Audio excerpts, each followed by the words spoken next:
The opinions expressed on this show do not necessarily reflect those of the Barbers Chat Network, our great partners at H&B Media, or any of our media peers. We're just five idiots who love sports and love to talk shit. If you're offended easily, then this show isn't for you. And for those of you who aren't offended easily, sit back, relax, and enjoy the show. Remember, it's only entertainment.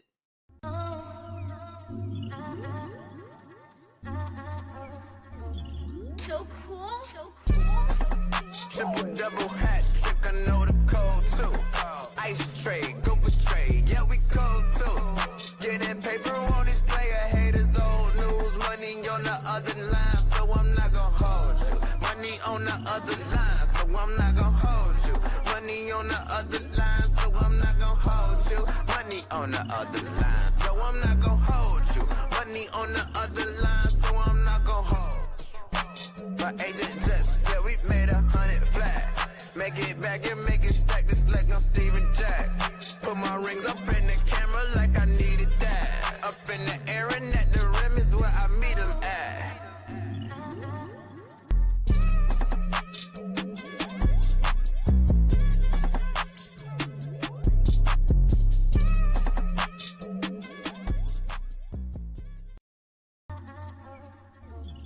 So cool. Triple double hat trick, I know the code too. Ice trade, go for trade, yeah we cold too. Getting paper on display, haters old news. Money on the other line, so I'm not gonna hold you. Money on the other line, so I'm not gonna hold you. Money on the other line, so I'm not gonna hold you. Money on the other line, so I'm not gonna. What's going on, ladies and gentlemen? Welcome back to another edition of I'm Not Gonna Hold You. It is the last day of February, last day of Black History Month, man. Friday, February 28th, 2025. I am your host, Scott Lewis. And of course, you can follow me on all social media platforms at Barb Chair Scott. You can follow the Barbers Chair Networks at Barb Chair Co. on all social media platforms. And you can follow I'm Not Gonna Hold You new Instagram account at INGHY Show on Instagram. Literally just started that today. So go on there, follow that Instagram page. Once again, that is at INGHY Show. And of course, follow our partners, HMB Media, at HMB Media TV on Twitter, and at HMB Media on Instagram, man. Of course, while you're there, man, you might as well subscribe to the Patreon, man. Patreon.com/Barbers Chat Network. If you're listening to the audio version, the podcast version of this, man, the link is back in the description box. And if you are watching this on YouTube, anything with a screen, take your phone right up to the screen and it will take you to the link where you can subscribe to any of the 4 tiers. And if you subscribe to the $10 holiday, is the Barber's Chair All Access feed, you get 25% off your first order on the Barber's Chair Network merchandise store. We got some new shit dropping on there very, very soon, like within the next 2 weeks. So get up with that, man. We've got a nice show for y'all today. We got the homies from the 108 joining later on in the local hour. We're going to talk a little bit of White Sox baseball, and we're also going to talk a little Bears for them, man. Courtney's not here today. She's on PTO. Dante, of course, like I said, Dante's still on the trading block. We are listening for offers for Dante if you want to get in on this sports media trade deadline. We're looking for cash considerations and future picks for Dante, since he allegedly doesn't like coming to work anymore. But anyway, I've got my co-host for the day, well, one for the hour, but we've got the one and only JR Bang. You can follow him at JR Bang on all social media platforms. And we've got fresh back on American soil, Mr. Rapper Extraordinaire himself, Pavy. You can follow him at Pavy World on all social media platforms. Visit pavverbs.com. How are y'all feeling this weekend? Hey, man, we ended off Black History Month with Bang being irritated, but we get to talk some sports, so I'm happy about that. I'm watching the combine right now. The cornerbacks out here trying to catch passes and shit. So, yeah, man, we feeling good. I'm good, man. I'm chilling. I can't complain, man. I can't complain. I'm good.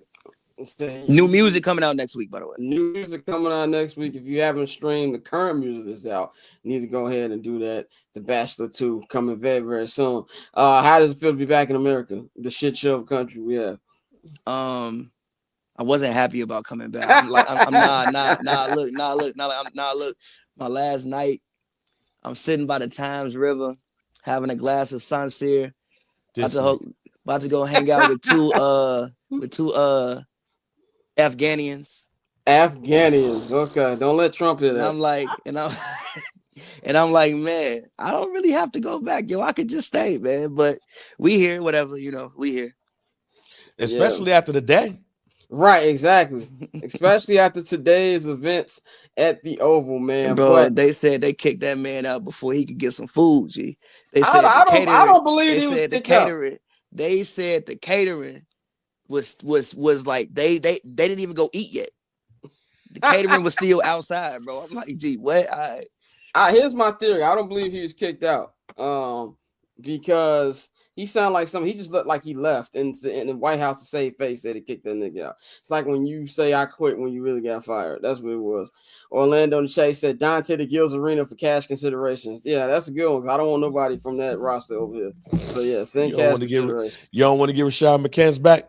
Absolutely not. Absolutely not. Even though I did find it funny when Boogie pretty much all but called him trash to his face. Base. But are y'all boycotting today? You gonna boycott? I mean, I ain't got nothing to buy. I mean, yeah, I didn't really buy nothing. Working. Yeah, I didn't buy nothing. So like, I mean, I guess, but like, yeah.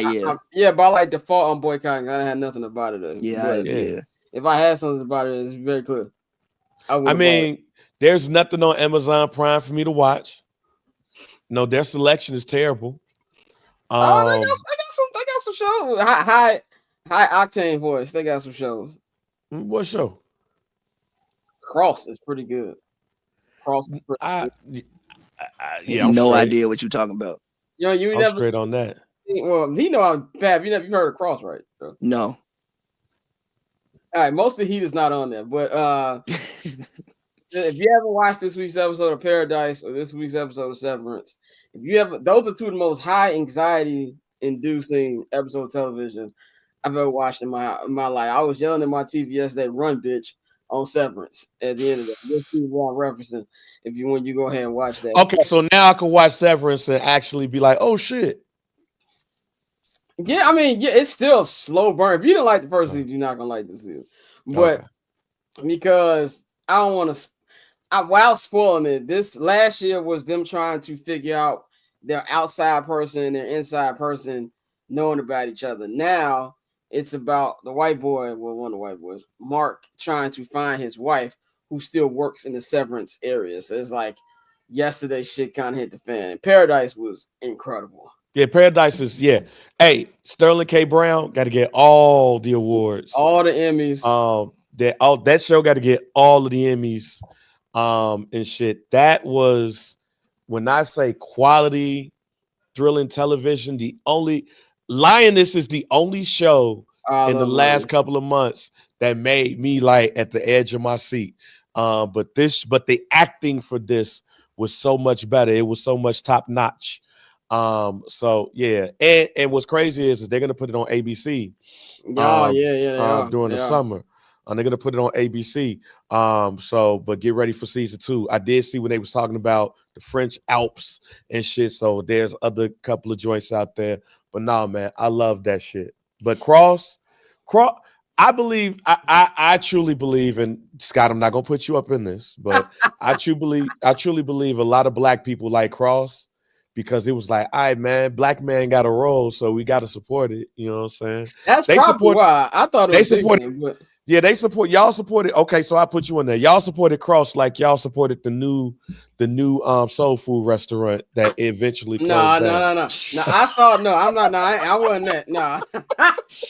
I watched Cross because I liked how the trailer looked. I was like, okay, this looks like it's fake decent. Like. I'm gonna keep it G with y'all. I'll never know anything y'all talking about. Yeah, because you don't watch TV. Dad has a nice television in his house that I don't watch and does not use it. I watch Lakers games and that's it. You watch. That's it. Like he does not. Lakers you don't games. Watch TV. This is for look, heads. Lakers versus Orlando on an off night is way better than Cross to me. Respect. At least you can watch Palo hoop. Yeah, I said on the off night. So like Paulo is not playing. Like, just Franz. You mean when niggas It's was just hurt? Franz.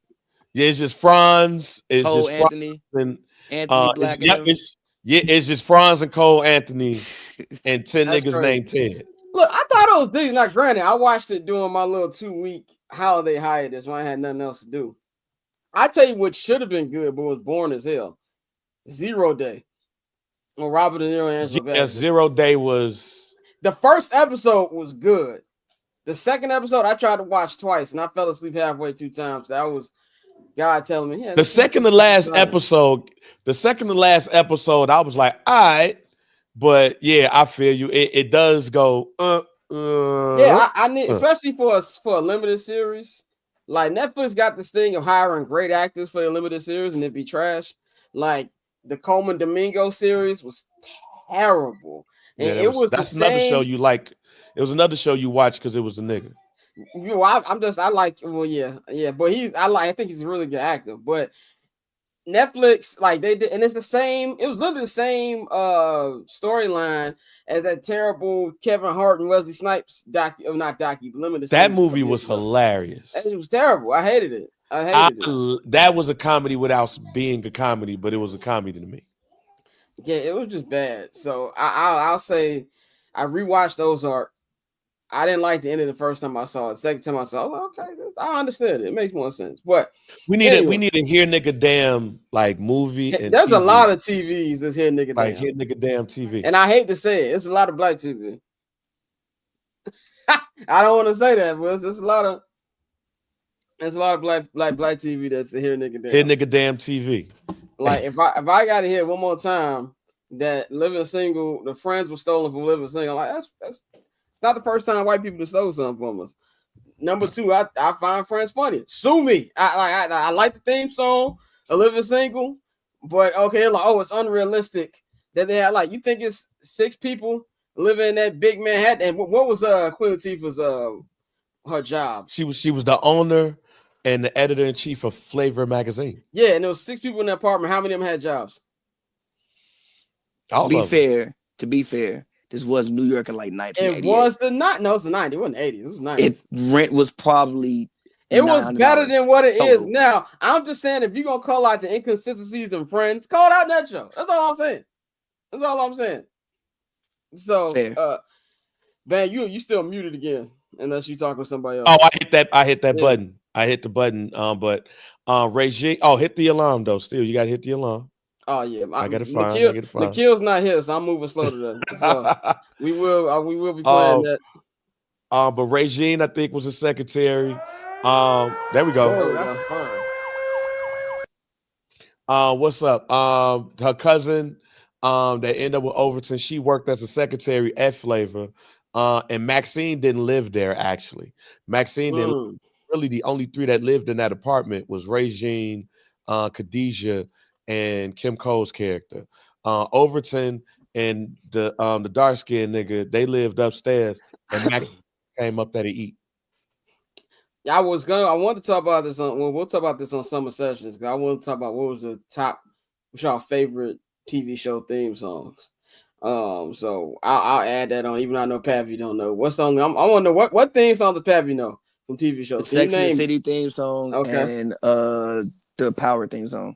I knew Power was one of the 2. That's it. Big Rig Sound and the Sex and the Other than album. Nigga, you know the Fresh Prince theme song. Oh yeah, Fresh Prince. Fresh Prince. But I wanted to start today's episode with something that I was ranting about on the Monday show, and I wanted to continue ranting about on Summer Sessions, but we didn't have time to do it this week because Bang had other things he had to take care of. But Jermaine Cole was a beat-out, so Overton's rent was free because he's maintenance. Even more questions I have right there. But yeah, Jermaine Cole, man, did y'all hear the Clouds joint he put out? He can rap. Oh, that was my exact reaction. He can rap, bro. He can rap. He can really rap, bro. Enough of the high testosterone bars. I'm sorry. Enough. You sat out of this beef. I don't want to hear about I turn rappers to martyrs. I don't want to hear it. I'm done with these 2. Well, I said it was bad against the light-skinned delegation, but no, it's not because both of them niggas got white mamas, him and Drake. So no, it's not we're not taking this L. But what I'm gonna say is Freddie Gibbs is the perfect person for you to get back in the ring. Freddie Gibbs is calling you out. If you don't want it, if you didn't want to go at Kendrick and Drake because those your brothers, whatever, go at that nigga. Okay, prove to me you got something left. I'm straight. I don't want to hear Cole rap against Freddie Gibbs. I think that Cole rapping against Freddie Gibbs would. You have nothing to gain from rapping against Freddie Gibbs, bro. Yes, you like do. you don't. He's not the same caliber artist as you. You have like nothing to gain, bro. Like literally, bro. How many Freddie Gibbs songs can you name? No disrespect to Freddie Gibbs. I can name a lot. I was a big Freddie fan up until bro. recently.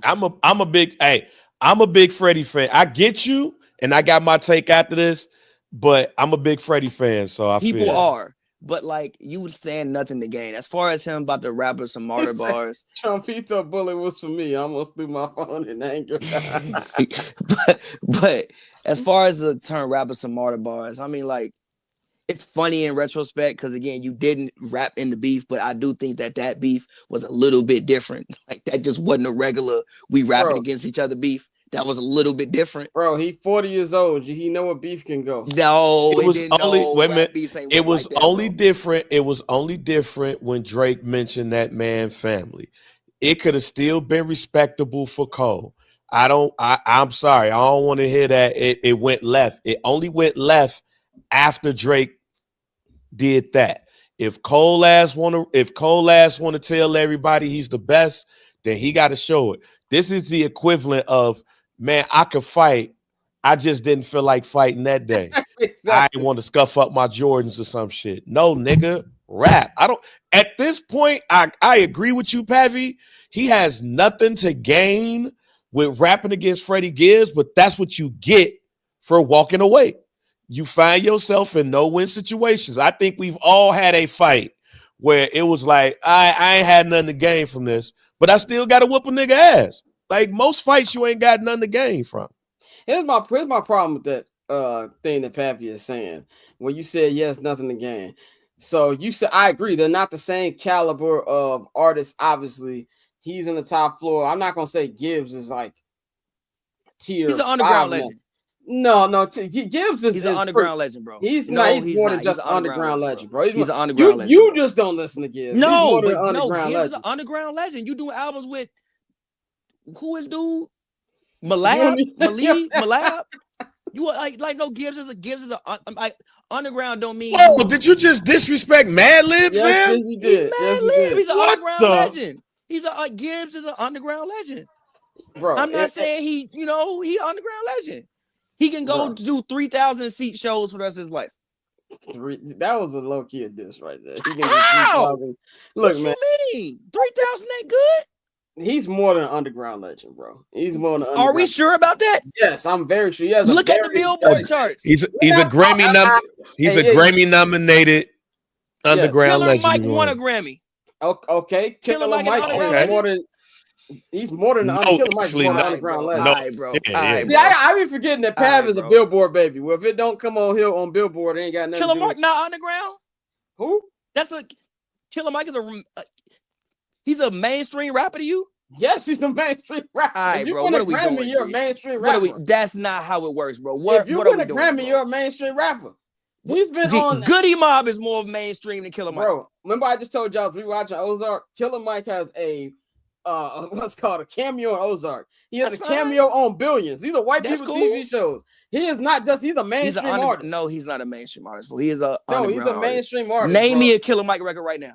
I don't listen to Killer Mike. Exactly. That don't mean he's not a mainstream artist. If you can't name me a record, he's not a mainstream artist. Is Gunna a mainstream artist to you? Yes. I can't name 3 Gunna records. You lying. I swear to God, I can't. You're lying. I don't listen to that nigga. You can't name Pushin' P.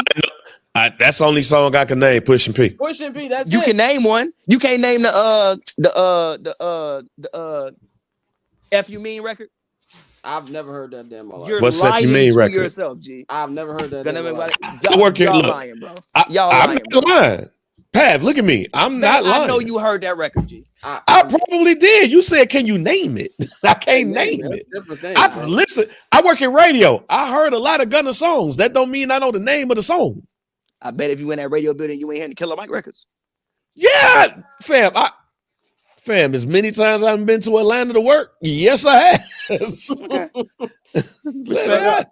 That's the thing. Like, just because you don't listen to him, Killer Mike. I also lived in Atlanta. Killer Mike He was 100% popping. mainstream, He was bro. popping while I was living in Atlanta Okay, because of the Big Boy joint. So yes, this is I'll just say this, and then we can kind of wrap this up because I don't want to spend too much time on this. But I will say this about Cole. If I didn't first shout out to Chris, he said, "I didn't say it's gonna mainstream." I was asking him a rhetorical question, knowing the answer to that. What I'm saying is that just because you don't know somebody's songs doesn't mean they're not mainstream. The point the Pavy is I can't. No, that doesn't mean that's a lot of. I can't name 5 Chaperone. I can't name one song. I can't name. Chaperone, my point exactly. No, I didn't. I legit didn't hear what you said. Can you name 5 Sabrina Carpenter songs? No, but I can name Espresso. Everybody named Mama can name Espresso. because she's a mainstream artist, bro. I'm not saying you got to name 5 records. I'm just saying, like, bro, if it's a mainstream artist, they probably have a record you can name or that you at least heard before. That's not true all the time. That's not. At least, bro. Chaperone is one of the biggest rap. I can't name one song from her. Real quick. At least if it's in a genre that you're familiar with. Like, I can't name I don't know, some rock records because I don't listen to rock music. Okay, if it's a genre that Killer Mike, nigga. If it's yes, but you listen to hip hop, bro. Like it's a genre that you're familiar with. That don't mean I know Killer Mike was on the whole world record. I'm not saying I never. Well, I can tell you one of my favorite Freddie Gibbs songs is Harold's. Yeah, I got a whole bunch of Gibbs songs I like. I can name some Gibbs songs. Okay, my point is this though. You say that Gibbs is too far down on the totem pole for Cole, fine. But he ain't shoot the niggas at the top of the totem pole either. So where you gonna shoot at? He too low for you and they too high? Where you at then? That's my problem. He don't really have to do this, bro. He stands nothing to gain. And that's the problem. Forget the charts. He's gonna sell. He's got fans. What they call it, the coal miners, whatever. You know what they call Drake's fans, the Aubrey's Angels. What they call Kendrick's fans. There was another one I saw, K-Bots or something else. It was something else I saw that was hilarious. Coal miners, whatever. They're gonna play his music, but for hip hop, I battle him. There's a lot of stuff you can say about Gibbs. Gibbs got his butt out on the internet. There's a lot of stuff you can say, and I think lyrically, I think Cole is better. It ain't by that much. And if you're Gibbs, you look at it like, nigga, what I got to lose? I don't think the one thing matter of fact, real quick, Gibbs don't. I mean, both of them are in no-win situations. This don't make niggas look at Gibbs any better. No, it don't. Pav. If you're having a mainstream conversation after J. Cole just bowed out, you tell me what this does for Gibbs. If Gibbs go and cook Cole, it gives Gibbs a whole new audience of people who've never heard of Freddie Gibbs. It's not gonna bring him a whole new audience, Pav. As somebody who works in Pav, let me stop you there. As somebody that works in radio, I can tell you right now, niggas is not gonna be like, now we got to play a Freddie Gibbs single. I know that to be true. I know that to be true. I know that to be true. They're not gonna play the record at radio, but it does give Gibbs a light that Gibbs wouldn't have on him because Cole is a light and movement.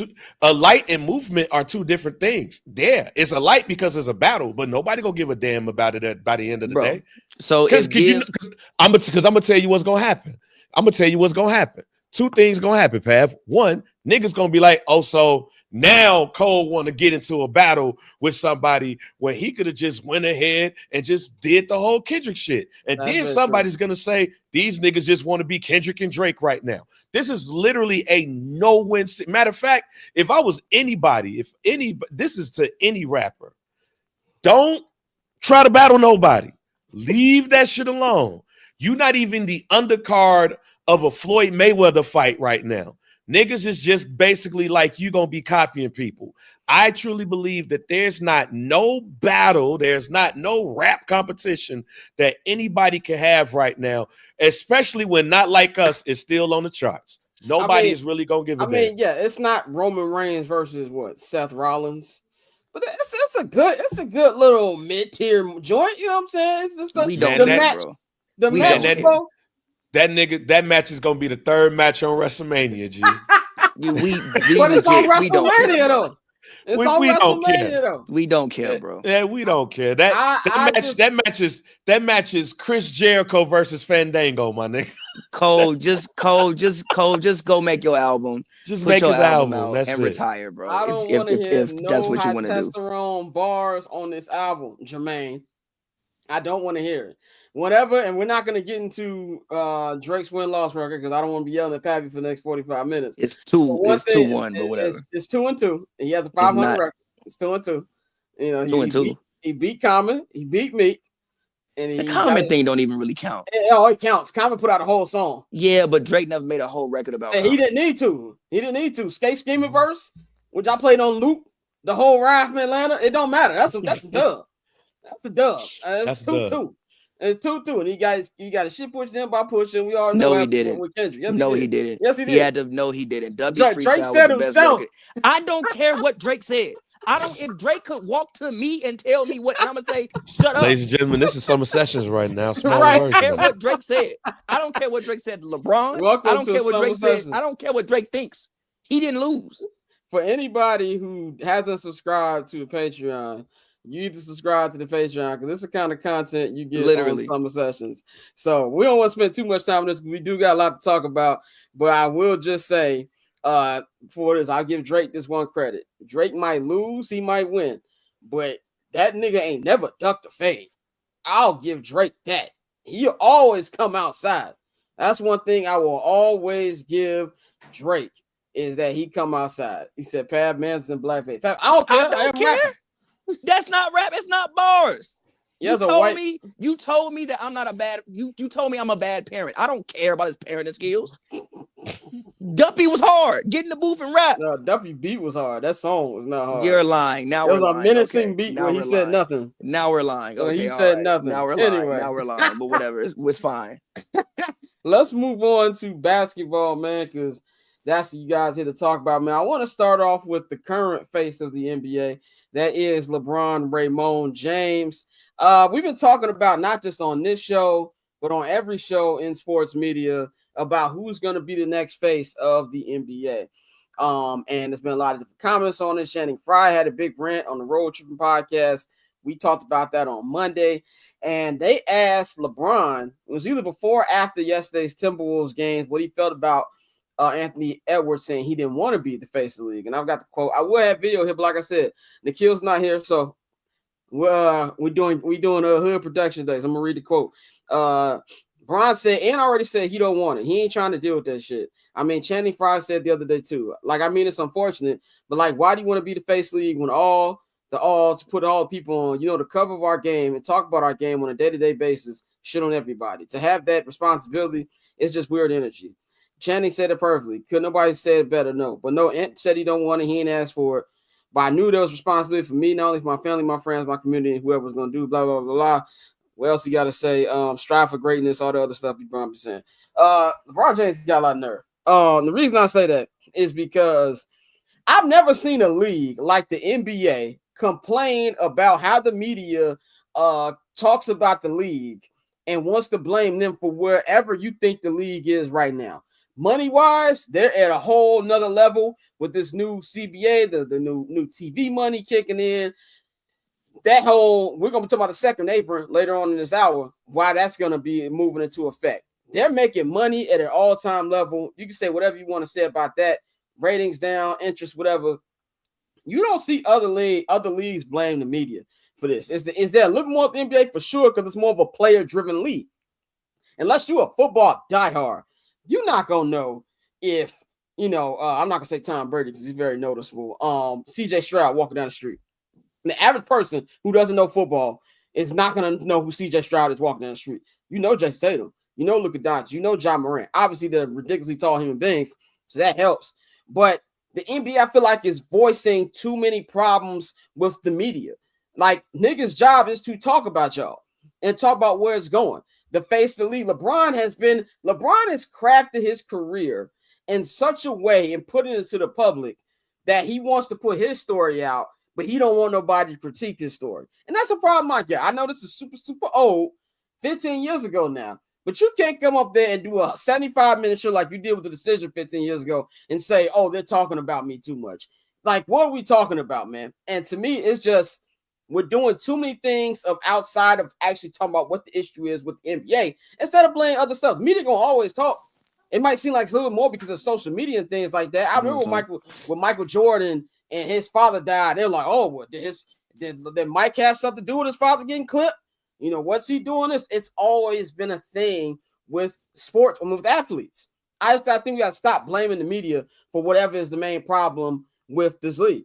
Pat, what do you think about Bron's comments and just this whole face of league conversation that's been going on? I mean, I gotta disagree with you a little bit because I do think the way we talk about NBA is a little bit different than how we talk about other leagues. I think that we have a thing in the NBA in which we just complain a lot and we don't appreciate what's in front of us. I think we consistently complain. Now, some of the complaints may be fair, whatever. But I think that we compare things to the past a little bit too much. Like we always comparing stuff to Michael Jordan or whoever. And it's like, that was 40 years ago. Like we can move on and let these people be great as well. As far as the face of the league talk, it's annoying to me and I think it's stupid. I don't think you'll see a face of the league, quote unquote, face of the league, how you saw in like previous years, just because like people are too accessible now. Like even it goes to a conversation we could talk about with music, or we could talk about with actors, we could talk about with like whatever. It's harder to create just mega stars because there's just people have way more access to people on like a daily basis. Like it's hard to like nobody Gilgeous-Alexander would never have like the myth behind him that like Michael Jordan had. Why? Because we can just go to his Instagram. We can see what they're doing. So I think the face of the league talk is kind of like overblown and kind of stupid. But they'll be fine. Like we'll have new stars. We'll have people that people love. I think that it'll be hard to find those guys until the older guys like move away, like KD, LeBron, Steph. Like every time you cut on ESPN, there's a LeBron topic. They figure out a way to talk about LeBron every single day. So until like these guys are gone, and you are forced to create new stories, I think it'll be hard. But yeah, I just think the face of the league talk is stupid. And again, I do think that strictly with NBA media, it's the only, like even the All-Star game, granted, which I thought was a terrible television product. You had Kevin Hart complaining about the basketball during the game. That would never happen at a football event or a baseball event. So I do think the way the media talks about the league is just different. But like I said, I think the face of the league talk is just stupid to me. Bang, what you think about what LeBron said? All right, so it's a couple of things here. One, until somebody tells me what's interesting about these other niggas, ain't gonna be no face of the NBA when those people leave. They might be interesting to core fans, but the face of the league is made by casual fans, not by core fans, not by people who look at basketball every day. People who look at basketball people that don't look at basketball every day still look at Michael Jordan as Michael Jordan because that's never going to leave. But let's also stop the cap here. When Michael Jordan was still playing, people were still talking about Oscar Robertson. They were still talking about Kareem Abdul-Jabbar. They were still talking about Magic and Larry. They were still talking about David Thompson. They were still talking about all of those other people too. They were still talking about George Mikan. They were still talking about a whole bunch of people. So the nostalgia thing has always been in the NBA. The problem with the NBA is that players don't want to be the face of the league no more. That's what it is. Like the face of the league has to come with a story. When Mike came in, let's be real. If we want to do this whole face of the league thing, Larry Bird, Magic Johnson came into the NBA as the face of the NBA. When Mike came into the NBA, go watch the NBA draft where he was drafted. Oh, he can't hit a jump shot. He can't do this. Hopefully he learned that. Hopefully. Mike took it. Mike became that. He took it. When Wilt came into the NBA, when Kareem Abdul-Jabbar came into the NBA, they came into the NBA already as the face of the NBA. Bill Russell, the face. Let's be real. Michael Jordan is the first face of the NBA that came in and took it. And he earned it. And this is also around the lure of why we love Michael Jordan. With that being said, ain't nobody else trying to take that shit. I told y'all on Summer Sessions, told y'all on Some Dude. The 2012 All-Star Game is the reason why we're going through this right now. And if you listen to everything that LeBron said, you go back and look what happened to him at the 2012 All-Star Game. Folks cooked him for not taking the last shot. Why are we doing this at an All-Star? Why are y'all trying to cook me for not taking the last shot at an All-Star Game? That was the beginning of the end because LeBron James was sitting there looking around like we doing too much for stuff like this. So now all of these children that you see right here is birthed through LeBron James. Nobody want, and KD, nobody want to do that. They just want to hoop and get their money, get some endorsements, but that face of the NBA shit, no, they don't care about that. And also with that, you have to have interesting stories. LeBron James, KD, even Joel Embiid to a point. A lot of people came in with stories. We didn't. Shea Gilgeous-Alexander was like the 15th pick that got traded in the trade for Paul George, and he just started cooking niggas. He's the best. I'm not talking about the hooping part. I'm talking about the stuff outside of that. That's what makes you the face of the NBA. Not necessarily that you can hoop. It's the story behind that. And you know who created that? The NBA did. The NBA did. The NBA has always been king at being able to do that. They can't do that right now. And players don't give a damn. That's why there's no face. I think also that has to do with I know NBA Twitter gets tired when we bring this nigga's name up, but it also goes with what David Stern does. David Stern was good on, I think all three of us said this before on Summer Session, the storytelling aspect of when it comes to it. And I think MLB is having a little problem with that as well. I think Adam Silver is a really good businessman, obviously, because of the deals he's been negotiating for the NBA. The money has been incredible. These players are going to be making the most money they've ever seen in their lives.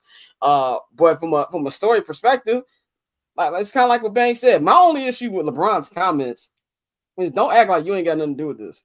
Like that's the issue. He's like that. I don't know if you've seen that GIF or the dude. I don't know what TV show it's from, but he's like, "We're trying to find who did this," and it was him.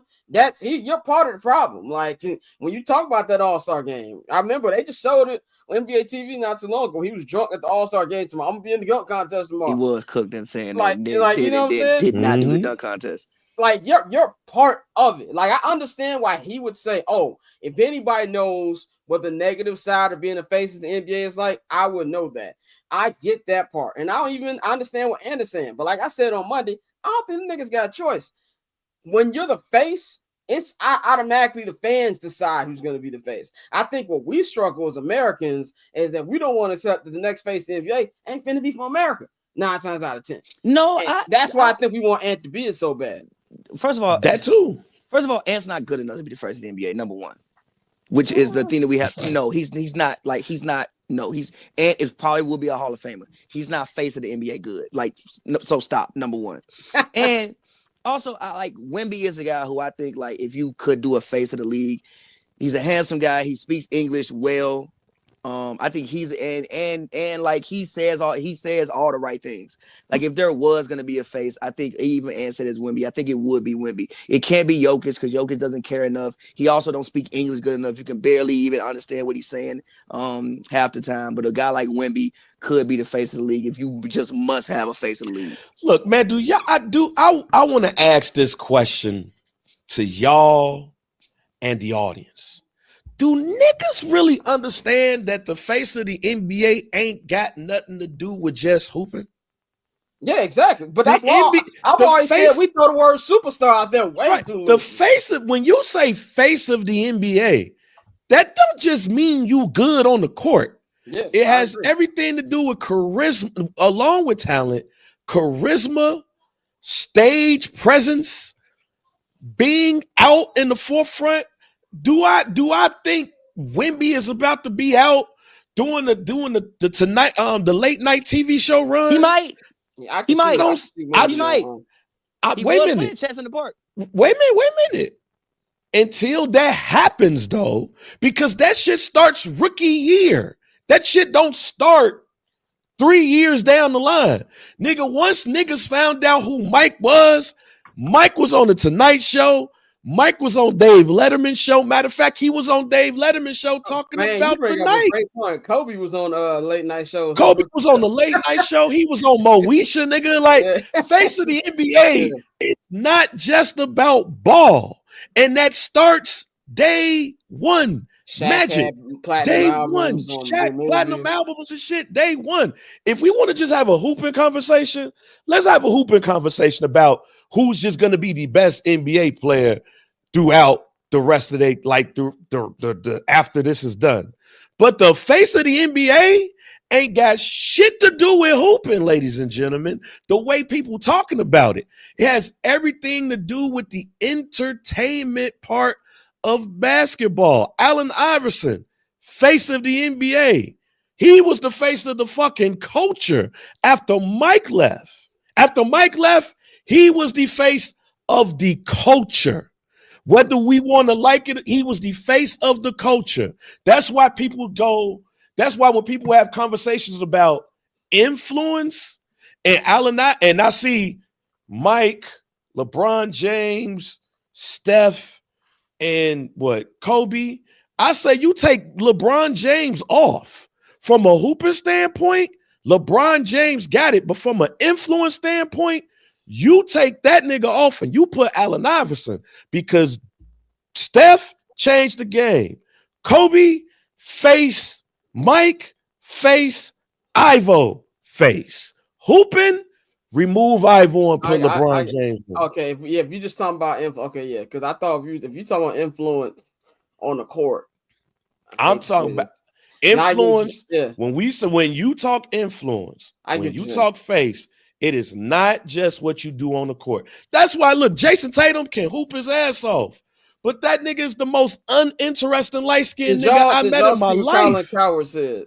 What is hilarious? Oh, yeah, about the close your eyes shit. Bruh, I was crying. You think of nothing. It's 10 times funnier when I actually closed my eyes and did it. And he said, you think of Magic, you think about that smile. You think about Magic. You think about Michael, you think about that grin. Think about LeBron, you think of the chalk toss. He said, Jason Tatum, what do you think about? His son. I tweeted that niggas like Deuce. Niggas like them good ruffles he got. Deuce. That's the issue. Like, yeah, he can hope. But like, all right, like I really feel we talking about hit nigga dams. Being facing the NBA right now, the next phase is a hit nigga damn award. And I'm gonna tell you what's gonna be worse about this too. Oh boy. LA 2028. When we get cooked. Oh my God, bro. Oh my God, bro. We'll be coming for it. We get cooked. Yeah, we're not winning, bro. We're not winning, nigga. We are that shit's. We're not winning, bro. Nigga, Cooper Flag and Anthony Davis is not leading us to a gold medal in 2028. We're getting cooked. We might not even medal. Bro, if France gets any guard with any type of capability, we're not winning, bro. Who would be our team? It would be Ja Morant. Anthony was probably Cooper Flag. Jason Tatum. I don't know if Zion gonna make it. Jason Tatum. Let's like assume Cooper Flag. They gonna find a way to get Jaylen Brown on there. They gonna make him. They need him. They better call him and apologize. Right. They need him. Cooked. Bro, yeah, like it's gonna be bad. Canada. Trey Young might make the team. Shout out Trey Young, but Trey Young might make the team. Nigga, hey, France gold, Canada silver. We might get bronze. Germany might beat us. right. Germany might beat us, bro. Like, bro, it's Luka gonna be dark. will be dead in his prime by then. It's gonna be dark, bro. It's gonna be very dark in 2028, bro. Luka will be dead in his prime right now. And if people are projecting what could happen with him and LeBron James, how LeBron James will give him the tools and shit, he will be dead in his prime. Bro. JJ Redick gonna be coach of Team USA. We are getting Ain't Kyrie trying to play for Aussie? Australia, yeah. Nigga, we're gonna be 6. Bro. I'm trying to tell you, bro. We might not get out the group stage. It's gonna be dark, bro. In LA. And you know what's gonna happen? Oh, these niggas lost to LA Fuck the NBA. Watch. Yeah. It's gonna be interesting Adam going Silver. forward, Hey, man. Adam Silver better get it. Hey, this is not a hot take. Adam Silver better get this shit together right now. He better tell Grant Hill, hey, put together the Zoom meeting. We got to talk. We gotta Because I'm put them niggas telling you, together now. you talking about a face of the NBA conversation right now, nigga. 3 years from now, when we get cooked by niggas who out here drinking tea and playing chess in New York City, nigga, the casual fan is gonna be like, get the fuck out of here. Why? Yeah, that would be NBA stinks like the top of it, bro. Like niggas would lose it over that. Let's move on to somebody who did play on the Team USA team this year. That is Joel Embiid. Joel Embiid, the Sixers put out a press release this afternoon. They said after sitting down with doctors and reviewing what next steps should be, he is going to be out for the rest of the regular season, which means he's out of the rest of the season because them niggas will not be making a play-in. And that means no more Joel Embiid. I don't have too much to say about this. I just want to say, nigga, retire. Look, I think Joel is when healthy, is a great player, but all jokes aside, I just don't know what more he can give. Like his entire career, he's been hurt. Even the 2 MVP caliber years he had, he's been hurt. All the jokes we throw at Anthony Davis should be thrown at this nigga. Like, that's exactly what it should be. And I think if you're the Sixers, any potential you had over these last couple years has been held back by him. And for his own health, he's got kids and things like that. Does he want to be out here? I'm dead. It sounds like I'm being funny, but I'm dead serious. How many knee surgeries has he had? And he's not even. And it's been more than 2. It's been more than 2, bro. Knee.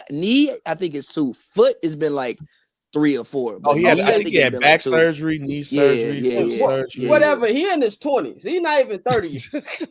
And you done had all these surgeries, and like, nigga, what's your body gonna be like when you get 40? He did towards meniscus, yeah. It's gonna be hard for you to walk.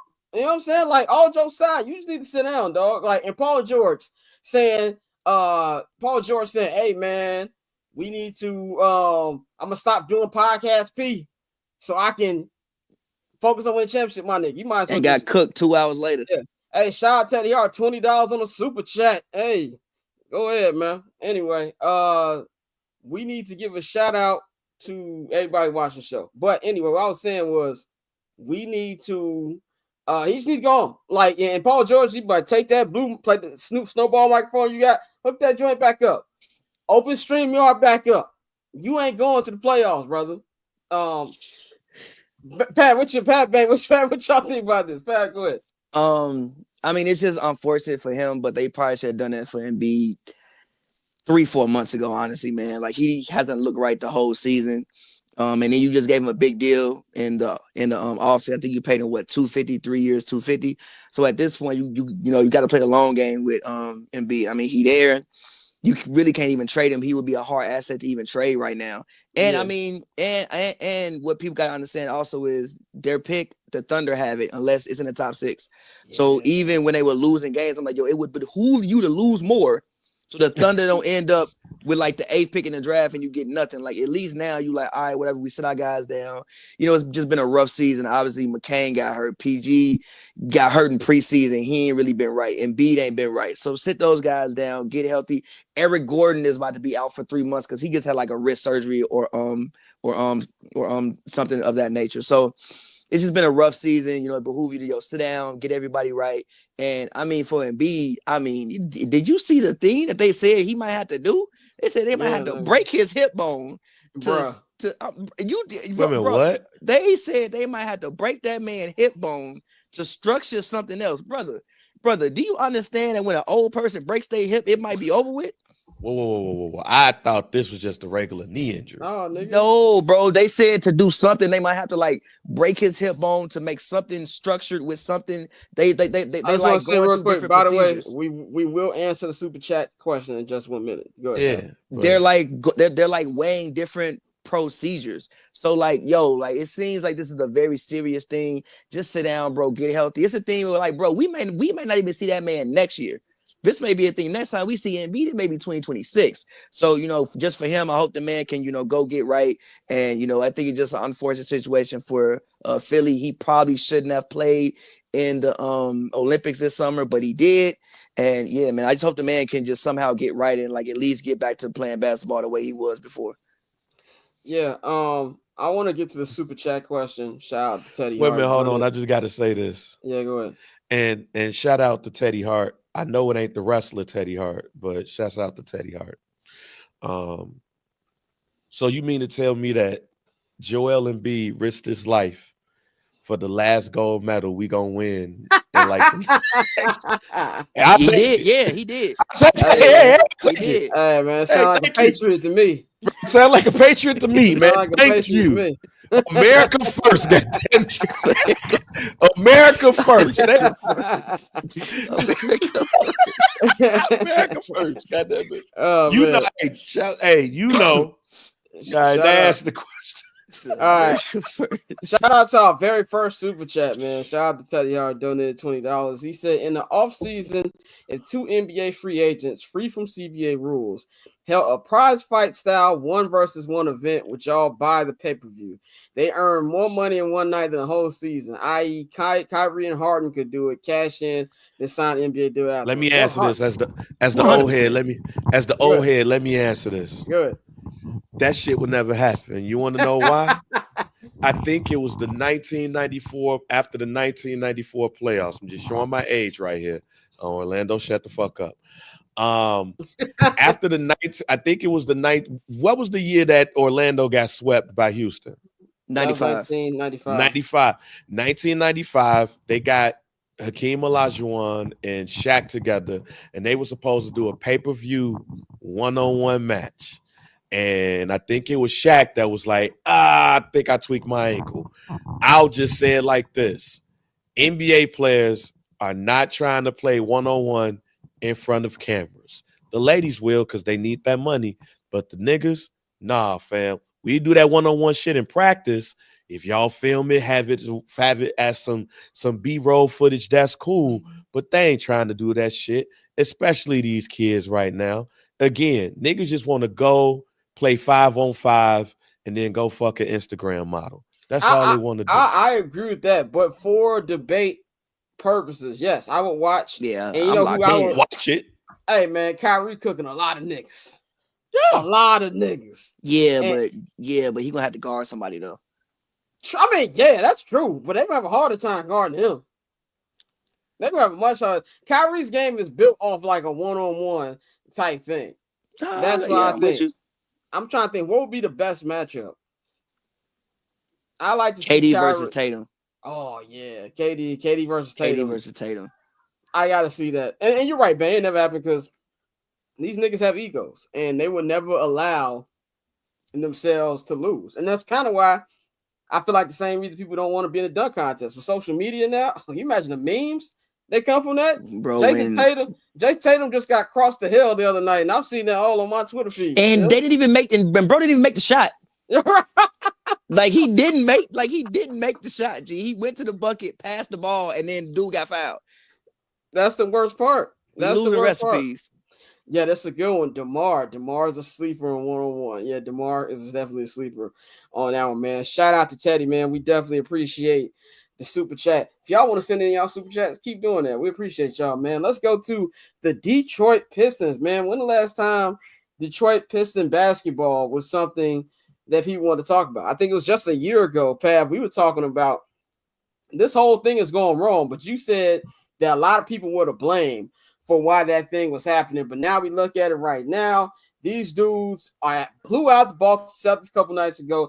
They are the 6th seed right now, won 8 in a row. They're 8-2 in their last 10. But they are half game behind Milwaukee for that 5th seed, and they are only a game behind Indiana for the 4th seed, home court. People will have to come downtown Detroit for a game, but they're able to get that top 4 seed. Pat, what you see from the Pistons this year, and do you think this is somebody that could upset somebody in the first round? You know, Knicks ain't been playing well. Did they want to see a team like this first round? I mean, I think it really depends on matchup. Like, I think that they get Indiana. I think that's a good series for them. But I don't know about upsetting somebody, but I do think number one, even last year I said the Pistons were too good. They had too much talent on the roster to lose 26 straight games, bro. Like that's not that this team isn't that Bobcats team from the lockout season. Like they had talent on the roster, and see what they did. They went out, they added veterans. Malik Beasley is probably having the best season of his career. Tobias Harris, I know he had his troubles in Philly, but Tobias is a good player. He just shouldn't have been getting paid what he was getting paid, but that don't mean the man can't play basketball. You bring in Tim Hardaway, you bring in Dennis Schroeder at the trade deadline, especially when Ivy gets hurt, to give Cade, some more support. So I mean, look, they have, and the coach, JB Bickerstaff, he should probably get some votes for coach of the year this season. So shout out him. And again, I just want to, Cade's been playing great. They have a superstar there. Like I remember on draft day, I said I would have picked Jalen Green over Cade Cunningham, so I would have been fired. But yeah, man, as far as them upsetting somebody, I'm not sure they gonna upset somebody. But I mean, for the Pistons, bro, like I looked yesterday, bro, the Pistons ain't won. They'll probably win 45 games. They ain't won 45 games since I was in high school, bro. Yeah. So just for the city of Detroit, I think it's great for them. And yeah, man, I'm just happy for the Pistons. Detroit having a good sports year, nigga. For sure. Lions had a good season, even though it didn't end the way they wanted to end. The fucking Tigers made the playoffs last year. They're having a lot of good things going on in downtown Detroit. Bang, any Pistons comments before we move on? Nobody gives a fuck about the Detroit Pistons. You're just gonna take the Lions Detroit over Pistons. To the Pistons? Yeah, nah, man. I actually like this. For what it's worth. Even though the Bulls and Detroit have had their feud, I've always messed with Detroit Pistons basketball. I think part of this whole face conversation too, and not saying Cade Cunningham could be the face of the NBA, not saying that. I just think the NBA is better when certain teams are good. They're good when the Bulls, the Lakers, the Celtics, gonna be a while for that, and the Detroit Pistons are go good. To hell, Pep. So, I mean, I like wrong, but go to hell. And it also shows how coaching works, man. Because the Bickerstaff family be getting fired. Yeah. They be getting hired and fired, fam. And Lil Bernie did so much of a good job with the Cavs, but they ushered his ass out and everything, sent them to another team in the division, and it's working out. So the league is good when the Detroit Pistons are winning. So I like this. Move on to the Los Angeles Lakers. Man, the Lakers have won. I think they've 6-1, 7-1 since Luka got. I think it's 7-2. Yeah, 7-2. Got our guy Jay Hood in the chase. Said no love for Detroit. Bang, BMF coming for you. Well, though, I'm not gonna lie. When the last time Meech been to Detroit? I'm not. I think I've been to Detroit more recently than Meech. But yeah, I don't care. Bang's like, I do not care. You niggas take y'all Coney Island. But want to get no ding dongs with nigga. They've only lost 2 games since Luka's been there. Luka's plays, I feel like, is more hype than it has actually been good recently. Even his game against Dallas was, first half was a little iffy. He got better in the second half though. But I really just had this question for Pavy. Me and Bane both told our opinion on the Luka situation, and I've got them I'm explaining their position in my tiers just in a minute. But what do you think about Luka, the potential of this Lakers squad, and what they can do this year? I mean, I think it depends upon matchup, right? Like right now, I think if the playoffs start today, they will be playing the Houston Rockets. I think the Houston Rockets are stupid. Because they're young, they have so much time. I think Amen is probably gonna be a superstar. I love Şengün. I rock with Jalen Green. I just don't think they have the mental intelligence right now to be able to win a playoff series. So I think it just depends upon matchup. They're not gonna be able to guard nobody for real. But at the same time, if you can't guard them, they ain't gotta guard you for real. So I mean, we'll see. I mean, I do think that Bron and Luka have been gaining chemistry. Even that pass he threw the other night. To that cross court pass to Bron when Bron was on the wing and then he cut in the pass, found him. I like to see those things. I do think that they're gaining chemistry, and Luka seems like he seems like he's getting more into shape, right? So, I mean, who knows? Like, they could be a conference finals team. Who knows? I mean, you got Bron and Luka on the same court, so we'll see. I probably wouldn't put money on them to make the conference finals, but like I said, I think they can at least be a second round team this season. Yeah, I mean, I'm gonna get into our tiers in just a minute, and I'll explain more about that, man. I want to talk about Kevin Durant. Kevin Durant. Hey, Redmond, real quick. Let me respond to Go ahead, Gary bro. real quick. Just real quick. Gary, I don't hate on Detroit. I hate on the Lions. I just said I like the Pistons. I've always liked the Pistons. Not better than the Bulls, but I've always liked the Pistons and Bulls rivalry. I like the Red Wings. I don't like the Detroit Lions. But a couple of years ago, we beat the Detroit Lions, even when we was Huff. So So just wanted to put that out there that I like Detroit sports. Kevin Durant, man, KD, been a lot of talk over KD's last couple weeks. Him not wanting to go back to the Bay Area when the trade deadline came. There's a lot of what's the word I'm looking for? A lot of comments of why you want to do that. I personally thought maybe it was just something with the front office and he didn't want to be with Draymond again and things like that, because we hear that they had a deal agreed upon, a principle between the Warriors and the Suns. But KD himself was on Draymond Green's podcast this week and said that, it wasn't nothing against the Warriors. He said, I love my time there. You know, they give me a lot of love in the Bay. But he said, I just didn't want to move mid-season again. And he said he also, when he starts something, he wants to finish it. But he did say if the door's open for him to return to Golden State in the offseason and it makes sense, that's something that he will be up for. And it kind of made me think about long-term when we think about legacy of Kevin Durant. I was watching Court of Gold on Netflix like a week ago. And we already know what LeBron's legacy is. We already know what Steph Curry's legacy is. I think KD has the most underappreciated career, and I don't really know how. I think he's going to be viewed pretty well, but I think it's going to take a couple years before people give him the same respect that he's deserved. And I do think that since he's left the Warriors, it may not, everybody blames him for going to the Warriors, but he has really had no playoff success. Granted, he was hurt for about 2 years. We got to shoot us some bell on that. But Pav, what do you think about KD's legacy? What's next for him? Because I clearly think he's out of Phoenix once the summer hits. And do you think there could be a possible fit with him coming back to Golden State, joining Steph, Draymond, and Jimmy Butler? I mean, I don't know how he gets back to Golden State. I don't really know. Like, especially with the second apron now, I don't really know how he gets back to Golden State. But I think KD is at a I don't want to say at a crossroads, but like a weird point in his career, right? Because you'd have been traded a lot, bro. Like, you turn into a journeyman at this point, honestly. So I think that he has to really be careful about his next move. He's definitely going to be out of Phoenix. I think it just makes sense for both parties to part ways. I mean, like, they traded 4 first-round picks to get you. It's not going to work there. Like, they can't really like add anything else. So it's probably not going to work there. So I think for Phoenix, you might want to look into trading.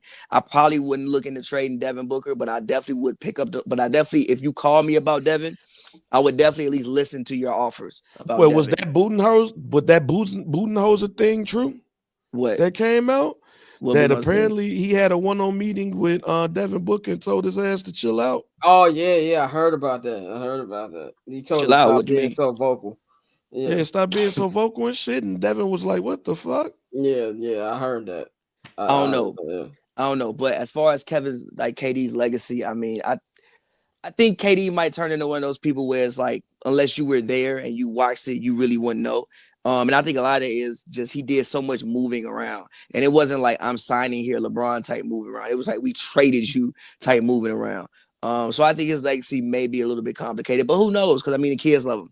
Like, the kids love him. I think that as much quote unquote damage Steph Curry has done in basketball, Kevin Durant's right behind him.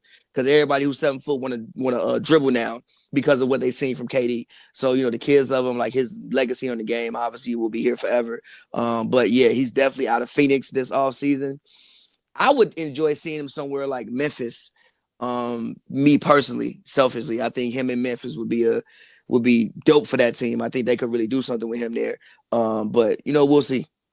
There's been rumors of him possibly going to Dallas during the offseason as well. I mean, how he gonna get there though? Niggas can figure something out. I don't know, but maybe because Kyrie has an opt out, maybe Kyrie opts out. They reframe his contract. There's other things that we go. And speak. That's actually when I'm gonna go to Bang. I forgot. Bang. What's your taking KD? And then we're gonna talk about this second April. Hey man, KD is just about to turn into the ultimate mercenary in his career. I don't even think it's ring chasing at this point. Right? KD is closer to Vince Carter keeping his career alive than the ring chasing nigga. I'm not saying that he's the talent. I'm talking about how Vince Carter was just continuing to hoop just to hoop. It probably could have went to a contender, but he just didn't. He went to a team where he felt like he was gonna fit at. Yeah, that's KD at this point. That nigga just want to hoop and go where he feels comfortable to hoop. Could that be Golden State? It could.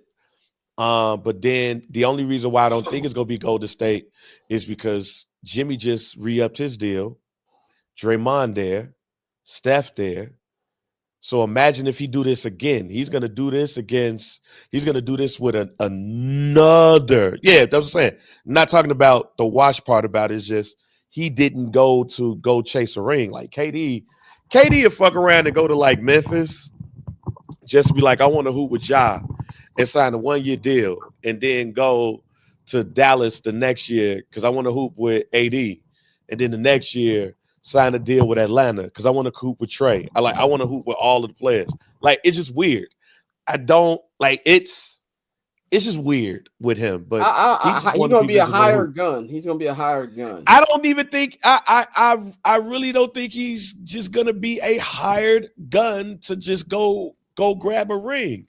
I just think he's gonna go to the best place he feel like he's gonna be able to hoop and chill out and smoke weed.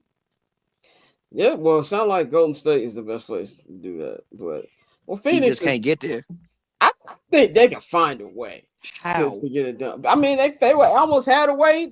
They had a way doing trade deadline until they paid Jimmy. Right, they paid Jimmy. That's true. Before we get to our next topic, Teddy, another super chat, man. Thanks for the donations. Teddy says if OKC gets bounced early, they should bring KD back home in the offseason. OKC could give the best package. They have too many youngins and picks to keep them on. That would be an amazing. We talking about stories. That's a great story. It's a great, amazing story. It's kind of LeBron-ish, but it's an amazing story. You know, they hated him when he left OKC. He comes back to Oklahoma City, helps them win a championship. They got more picks than they can count. That makes sense to me. I agree. I don't know if that. I think if that, I put it like this: if OKC gets another early exit, what I mean by early is they don't make the NBA Finals. I can see it. Who's that GM now? My name is. I can see the nigga. Sam Presti. Sam Presti could be like, maybe I'm putting too much on the young bucks. Let's go get KD. He can go teach Shea, J-Dub, and what's my man? Chet to how to be. He gonna teach them shit. He's gonna hoop. He gonna teach them shit. So you don't think he can be a teacher? Hell no, man. I'm about to hoop. Y'all hooping? I bet. Like, no. All right, man. Let's talk about second. I mean, they might win, but he's not gonna go there talking about some. I'm gonna show y'all how to win. Like, nah, not in that way. But he can be a vet presence.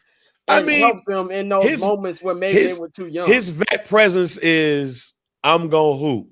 He's not gonna be like, Shay, this is what you got to do in order to win. That's what they need.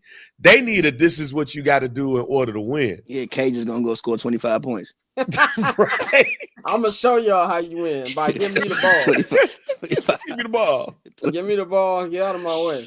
But at this point, after living in San Francisco, after living in Brooklyn and living in Phoenix, Arizona, this nigga want to live in Oklahoma City again? I don't know. I've been to Oklahoma City. It's 2 hours away from Dallas. You know, go down the weekend. You know my thoughts on Texas. Anyway, moving right along. We got to talk about the second apron, man. The second apron, which has been a big point of NBA conversations. Basically, I'm gonna put it in simplest terms for everybody out there. The second apron basically stops people from building super teams with all these different max contracts on one roster. It really helps these teams, especially like small markets, build a full roster. So we're moving to that era of more teams than superstars and this and that. Me and Bang already talked earlier this week whether or not that's good for the NBA or not. We don't really think it is, but that's how you got the Bostons, the OKCs, and Cleveland. Cleveland is a perfect example of that. But you can also see where that decision, one of the many decisions that went into trading Luka, where if Nico Harrison and that ownership there really had problems with Luka smoking hookah and drinking beer and things like that, they're like, we're not finna, mess up our situation and give you this ridiculous contract if we don't have faith in you. So my question is, who do you think is going to be the next star to be traded? There's already some smoke right now about Ja Morant possibly getting dealt. Started up like a week ago. Started hearing from small little places, and I'm now after the Luka trade, my ears perk up on anything about that. Yeah, fact. You already saw with Minnesota, who we learned today that they were close to getting Luka before the Lakers. They sent Cat out to New York because they didn't want the two big contracts they have with Cat, Rudy Gobert, and then they're gonna have to pay Anthony Edwards very, very soon. And then you got the Boston Celtics. They're very close to maybe having to pay almost $1 billion for their starting lineup. That I believe that if they don't get it done this year, I don't know. They might have some decisions to make there as well. I personally don't like the second apron. I think that other owners should get their bread up if they have a problem with everybody getting stars. As in baseball, like it's kind of like people always complaining about the Dodgers spending money. I personally think I like superstar era more than teams era. But Pat, what do you think about the second apron, and who do you think could be the next young superstar who's dealt because of this? I mean, we heard the Ja smoke, so I mean, you kind of got to listen to it. And also, if you Memphis, I mean, it kind of makes sense. They win games without Ja.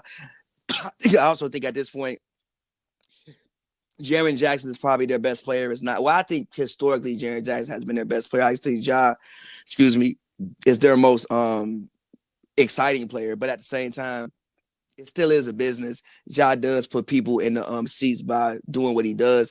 That's a hard question to answer, yo. I don't really know. Like, I'm thinking in my mind, like, could Sabonis be on the move?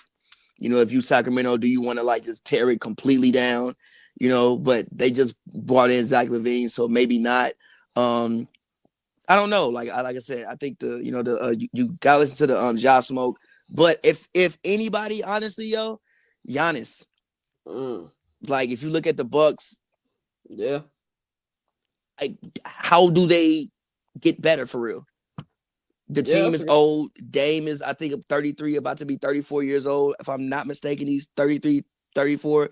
If anybody was going to be dealt next, like big deal next, I would say it would probably be Giannis. I'll say this, then we go to Bang. I don't think that this person will be traded because of a second apron, but I do think that I can see Anthony Edwards request a trade before he gets his next max contract. And I really feel like Ant wants to win. I didn't like that Karl-Anthony Towns trade. And this team has been great. They deal with a lot of injuries too. Julius has been out, Rudy's been out, White Dante's been out. They've missed a lot of people in their lineup. But I could see if things continue to go the way they have been this season, that he could ask for a trade. Bang, what do you think about the second apron and anybody who could be dealt next? I don't mind the separate apron. I don't mind the second apron because really the reason why the NBA did that shit is they want that to get back to where it was in the 80s and in the 80s and mid 90s, where you had a star known player on every team. So you kind of like spread out the wealth. So I don't mind it. But it does just show how terrible GMs are when it comes to like grabbing talent and grooming talent too. But I also believe that you're kind of like still in the trying to figure out the whole super team or now team aspect. So as I said, like last year is real coaching and GM hours. So those are the people that you're going to see winning. But Giannis and Devin Booker, like we talked about Devin Booker, Giannis and Devin Booker are two superstars type players who I believe are probably going to be next to ask for it. Giannis in the situation of, hey, if this is real coaching and real team building hours, well, build this shit. Like, I don't need an extra superstar to come over here. I need my role players to be on point. I need them type of people to be on point. And that's why you see a Chris Middleton get traded for Kyle Kuzma. You get younger and less battle tested, but it's still younger and somebody that do want to win. So I like it to a point because it bring back real coaching and real GM hours, and I'm a fan of that. Going on to our next topic, man. Final topic with Pav. We're getting to the end of the season, probably like 25 games after the season. We're talking about championship contenders, who's some of the real contenders, who they're not. I'm breaking down my tiers of contenders, and I want y'all to opinion on it, how y'all are changing, things like that. So I got 3 different tiers. I've got the championship tier, like these are the teams that I can legitimately see hoisting the Larry O.B. at the end of the season. My other two tiers are teams I feel can at least make it to the finals. I don't know if they win the championship, but I can see them making it. So I got the championship tier, I got the maybe tier, and I've got the probably not, but they got so-and-so tier. So I'm going to start with my championship tier. I only have 2 teams in my championship tier. That is the defending champion, Boston Celtics, and I've got the number 1 team record-wise in the Western Conference, the Oklahoma City Thunder. In my maybe category, I've got 1 team, the Cleveland Cavaliers. Really like what they've done this season. I questioned them earlier in this year. They have been a real well-oiled machine. Donovan Mitchell does what he does. I really love how Kenny Atkinson has been coaching that team. Darius Garland, Evan Mobley, the whole team. In addition to DeAndre Carter, I think they've been really good. But the reason I have my maybe tier is I still got to see it come postseason time. I got to see Donovan Mitchell be able to take this team to another level. I got to see this team go up against a Boston and be able to look them in the eye and get it done. Or even a Knicks team, because the Knicks beat them 2 years ago in the playoffs. Granted, not the same team, but they've got to show me some stuff. But if they get some momentum and they get the right matchups, I can see them having a chance to actually get to the NBA Finals. And then my final tier is the probably not, but they got so-and-so tier. I've got 4 teams there. I got the Milwaukee Bucks in here. Pat, like you just said, the roster's old. Giannis, he might have 1 foot in, 1 foot out. I do not like Doc Rivers as a coach. I do like the Kyle Kuzma addition. Dame is still Dame sometimes, but he's showing more signs of being older, 34 years old right now. But when you have a Dame Lillard and a Giannis Antetokounmpo, I'm going to give you a shot just because you have those 2 guys. Indiana had a great year last year, but let's be real. I believe if Dame and Giannis are healthy, they go to the Eastern Conference Finals. That was a 6-game series with both of them missing games. So I do believe with those 2, they just at least give you a shot. Number 2, the Los Angeles Lakers. I think that next year they'll be more equipped to compete for a championship because they'll probably actually have a real center this time, or at least a center that's decent. They'll have more time under their belt with Luka and LeBron, and we keep talking about aging. Yeah, we do see moments of LeBron looking his age, but he's still playing better at this age than I've ever seen an NBA player play. So you got to still add that in there. JJ Redick is becoming, I think, at least we can say he's a good regular season coach right now. We know things changed in the playoffs, but he's been way better than I expected. And Austin Reeves has been a really good third option for them, averaging like 18, 19 points. We already know he's good in the fourth quarter, playoff moments he had against Memphis a couple seasons ago. That's a good big 3 right there, or big 2.5. So anytime you have Luka Doncic, who just went to the NBA Finals last year, and LeBron James, I think that gives you a chance. And Pat, like you said, it's about seeding. There's only 2 teams in the Western Conference that I would personally not want to see them against, but still might even have a chance. That's Oklahoma City, obviously, and then that's my next team on here, the Denver Nuggets. I know a lot of Laker fans out there got real excited about this win that the Lakers had against them. I think it was last Saturday against the Denver Nuggets. Blowout win was great, but it was the first time they beat the Nuggets in 10 tries. Jokic had 7 shot attempts. I guarantee that's not going to happen in the playoffs. This team is not a good shooting team whatsoever. Defensively, they're at the bottom of the league. But when it goes back to the point of this tier, when you have Nikola Jokic, he's just a game changer. I was watching him last night. I think he's the best player in the NBA by a large margin. I think by a lot between him and whoever you think is the second best player in the league, there's a large gap between them two. And you're going to have a hard time guarding. They had a hard time guarding him last year, the last couple of years, with Anthony Davis, who was a amazing defensive player and can also give buckets to Jokic on the offensive side. There's nobody on that team. Jackson Hayes has been playing well. Well, you think in a 7-game series, he can do it against Jokic. I'm just not convinced. Now, granted, I don't know anybody on Denver who can stop LeBron and Luka at the same time, but I do think just because Nikola Jokic, it gives them a shot. And my final, probably not, but they got so-and-so, the Golden State Warriors. They are 7-1 in their last 8 games since Jimmy Butler has been there. Jimmy has been great. It has given Steph Curry new life. It has made Draymond Green's job easier. You've got the other bench players, Moody, Paz, I don't pronounce his whole name, Pajinski. Pajinski. He's been playing well. They're going to be getting Kuminga back soon. They're already a half game behind the Clippers for an actual playoff spot. And they're not that far behind the 5th seed as well. So, and they've got, I think, one of the weakest schedules in the league going forward. Those are my 4 teams. Well, yeah, probably they're not going to make it out the West. But because of those superstars they got on that team, I think at least gives them a chance. Pat, what you think about my tiers?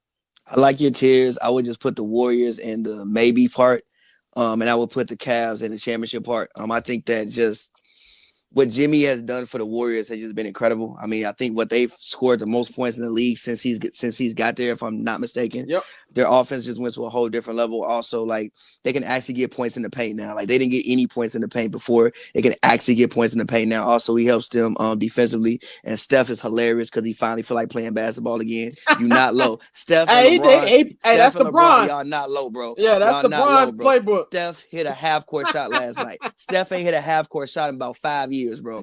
You not low, Steph. So, like you said, it gives Steph new life. And again, they know how to win, right? So, like, they 4-time champions, if I'm not mistaken. 4 times. So they know how to win games. Draymond said they win in the finals. I mean, that might have been Draymond just talking, but at the same time, he seemed pretty sure. Like, he didn't won 4 championships before, so I gotta take him at his word on something. So I will put the Golden State Warriors in my maybe category, like 1 tier up, and I'll put the Cavs in my championship category just because. Think of what DeAndre Hunter does. I think DeAndre Hunter is probably, outside of like Jimmy Butler, was probably the best pickup of the trade deadline. Yeah. So like and just what he can do for that basketball team. I like that squad, man. Like, I really, really like that squad. I think they can pose some problems for anybody in the East just because they play differently, right? Like, they have, like, for Boston, like, yeah, Boston might have, wings, but at the same time, they countered that when you pick up DeAndre Hunter. You get, like, an actual defensive stopper. Also a guy who was, I think, close to 50, 40, 90, if I'm not mistaken. And just the size that they have. There's no team really in the East that has the size of them. So I will put the Cavs in my championship tier, and I'll put the Warriors in my maybe tier. And I'll say this when we go to Bang too. Jimmy is in a role that he can thrive in. Like, he already took a team to the finals twice. Just 2 years ago, he took one team. But when you're the number 2 option on this team, that frees him up to do a lot of stuff. So, Bang, what you think about my tiers? Would you change anything? I low-key would put the Warriors in the championship category only because of Jimmy Butler. Playoff Jimmy is somebody who basically tries hard, plays hard, gets weared down at the end. Playoff Jimmy with help, I think is going to be very interesting, especially when he's the help. So I think that's going to be very interesting when it comes to the Warriors. I also will put, like Pav said, I also will put the Cleveland Cavaliers up in there. I think this is more open than people talk about. I don't think it is. Now, I don't think it's just Boston and everybody else figured out from there. Outside of that, I think everything that Pavy said, except I would put the Warriors in the championship category, especially if they get the right matchup during the first round, because they can find themselves in a situation where they skate to the NBA championship. And I think too is like, yeah, I think Oklahoma City on paper is the best team in the West. But if you Steph Curry, if you LeBron James, if you the Denver Nuggets, I ain't scared of these little niggas. Like because they've won championships, they've been there before. Now that don't mean you win just because you got experience. They can still, them young boys can still beat you. But that definitely ain't gonna be no fear. It's not gonna happen because it won't get healthy. But even if Dallas got healthy and they had to play Dallas in the first round, I'm not gonna hold you. I might put my money on the Dallas Mavericks. I'm not gonna hold you.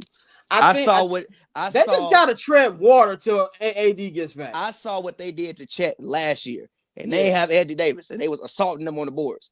If they can, granted, I know Gaffer got the knee, Lively got the foot, they got a bunch of injuries, but if that squad can get healthy, I like OKC might not lead the first round depending on matchup. I don't disagree with that. I think that they just need to tread water. Kyrie had a good game yesterday, granted with the Hornets, but you got to win every game you can right now. Just give yourself a shot in there. You know, the play-in games, they can beat any of them play-in teams that's in there. I'm not picking the Clippers for anything for the rest of my life ever. I don't give a damn how many games go out play. It's just not gonna happen. I've learned. So, but yeah, man, that's all we got for NBA, man. Pav, tell the people what you got coming and things like that. Yeah, man, I got a new record coming out. Well, really Tuesday night, but Wednesday. It's called You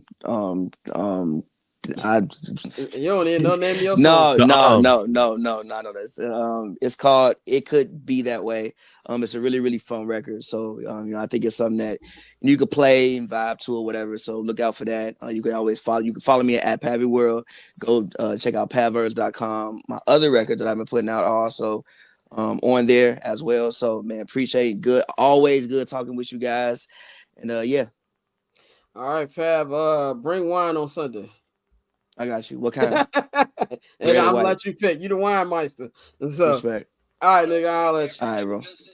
So we're going to talk a little football before we take a break. Of course, we got in the local hour, we got the homies from the 108 joining me. We're gonna talk a little White Sox baseball, but it's time to talk football, man. We're in the middle of combine. The combine week is coming to an end. A lot of things have been going on. Let's start with the first news that came out of the combine. We talked about this on Monday.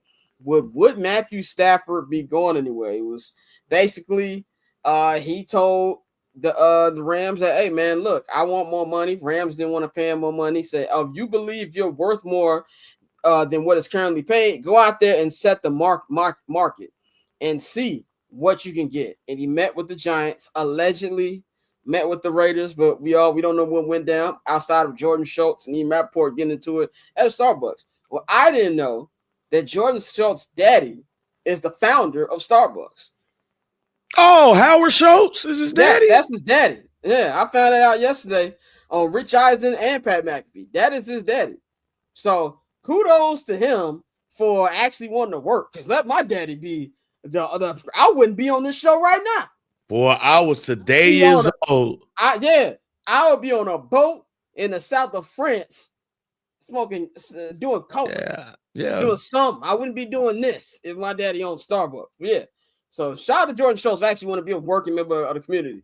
But he pulled up on Ian Rappaport at a Starbucks. And it was like, hey man, like at his store. At his store. Like, nigga, you in my hood. That's what Jordan Schultz said. Like, nigga, you in my hood.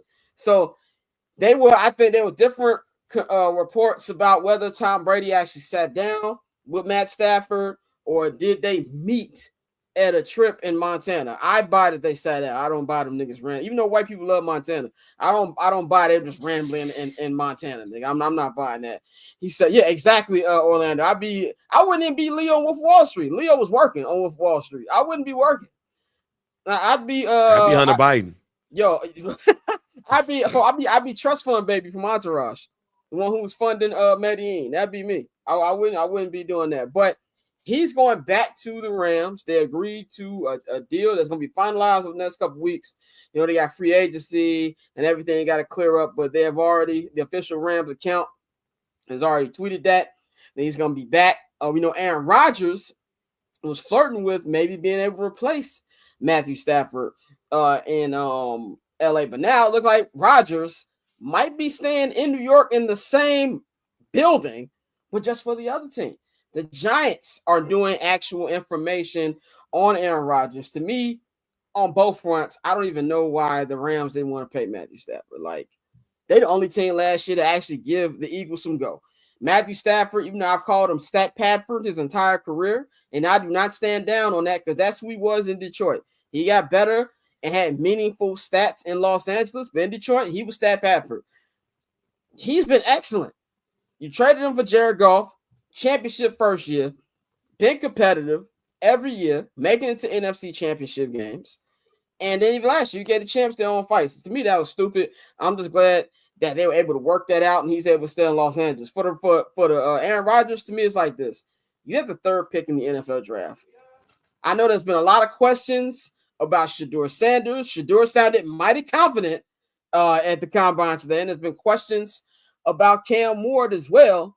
But I'd say either one of them over 2025 version of Aaron Rodgers. I personally don't get this from the Giants' perspective. Bang, what you think about these quarterback movements going on? Very interesting. I agree with you with the Matt Stafford take that the Rams shouldn't have never put themselves in this position in the first place. But hey, they was like, yeah, hey, go out there and see what you can get. All right, this is what you get. All right, it's the check right here. That's cool right there. The Aaron Rodgers thing, I mean, look, I said this last week. Even though I hate that man, I'm not sure he's done. I'm not sure he's done. It takes you about a year to really get back the groove for an Achilles. And it's not like he had a bad season by Aaron Rodgers standards. Do I look at the Giants and be like, yo, this is a team that he can help build? No. And that's mainly because of the defensive side of the ball. But seeing Aaron Rodgers throw to Malik Neighbors, I ain't too mad about that. I'm not too mad about that at all. But also seeing him in the NFC East getting his ass whooped by those other three teams, I don't mind seeing that either. But like Orlando said, John Mara be damned if a black quarterback is going to be starting for him. No. Like the black, like Tyrod Taylor did that by accident. Geno Smith did that by accident. No, fuck all that shit. So, not Geno Smith because he wasn't there. Geno Smith wasn't with the Giants. Who was the other nigga? No, Geno was with the Giants. He was backup. He was backup. He played. Yeah. Geno. You're not gonna be the face.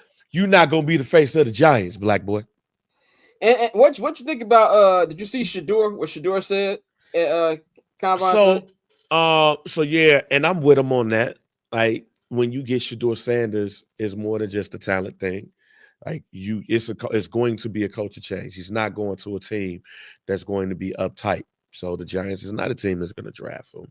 The Browns is not a team I think that's going to draft him. To be honest, it's going to be very interesting to see if he falls in this draft. Yeah, and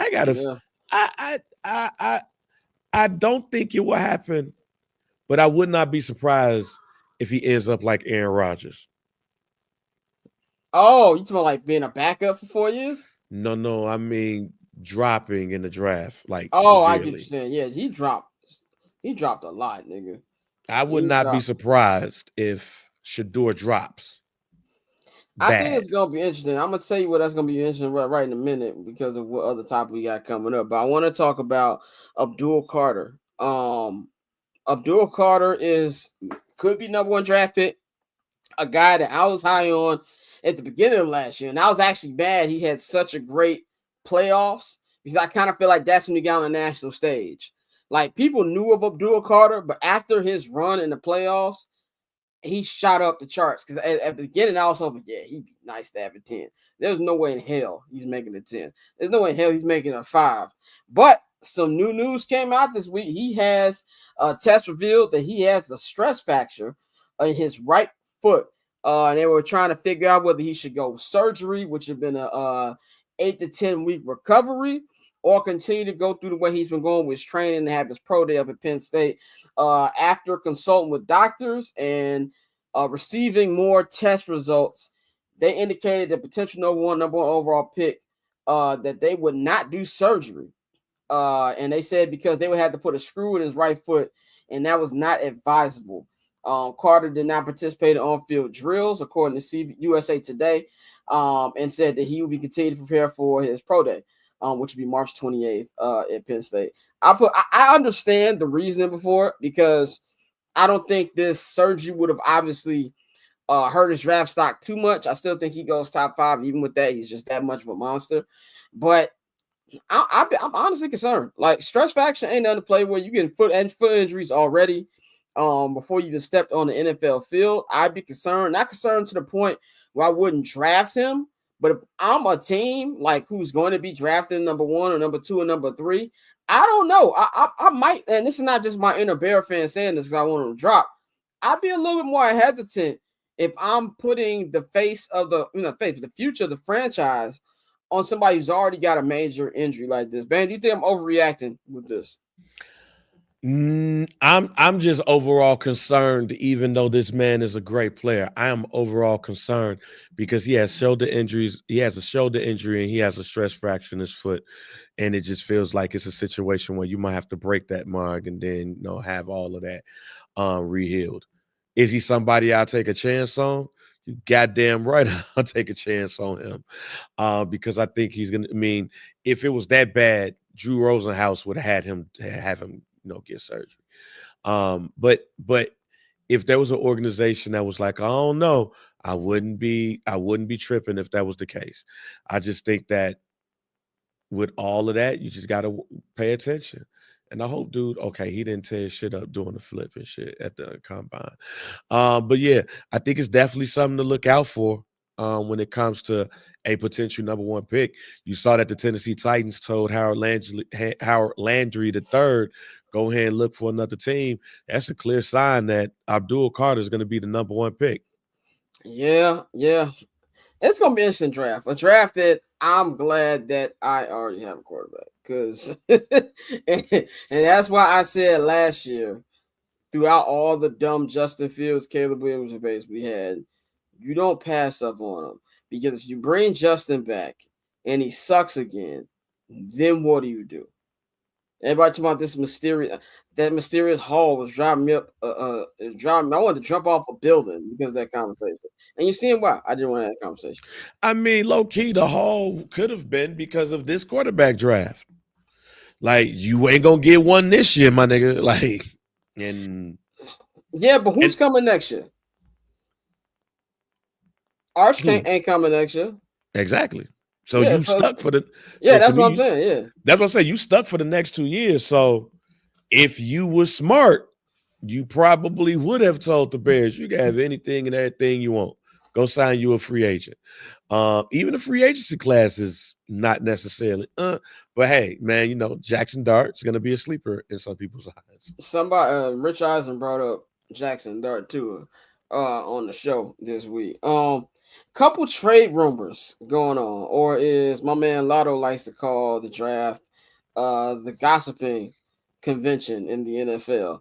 It's a whole bunch of girl. I heard when you be down at the combine, from what I've been told. We've already been seeing a lot of these draft potential trades that could happen. A lot of silent free agent deals be getting done during the combine. We're gonna get into the Trey Smith news in the local hour, but rumors coming out that the Packers have a potential package in place involving Jair Alexander that could land them DK Metcalf.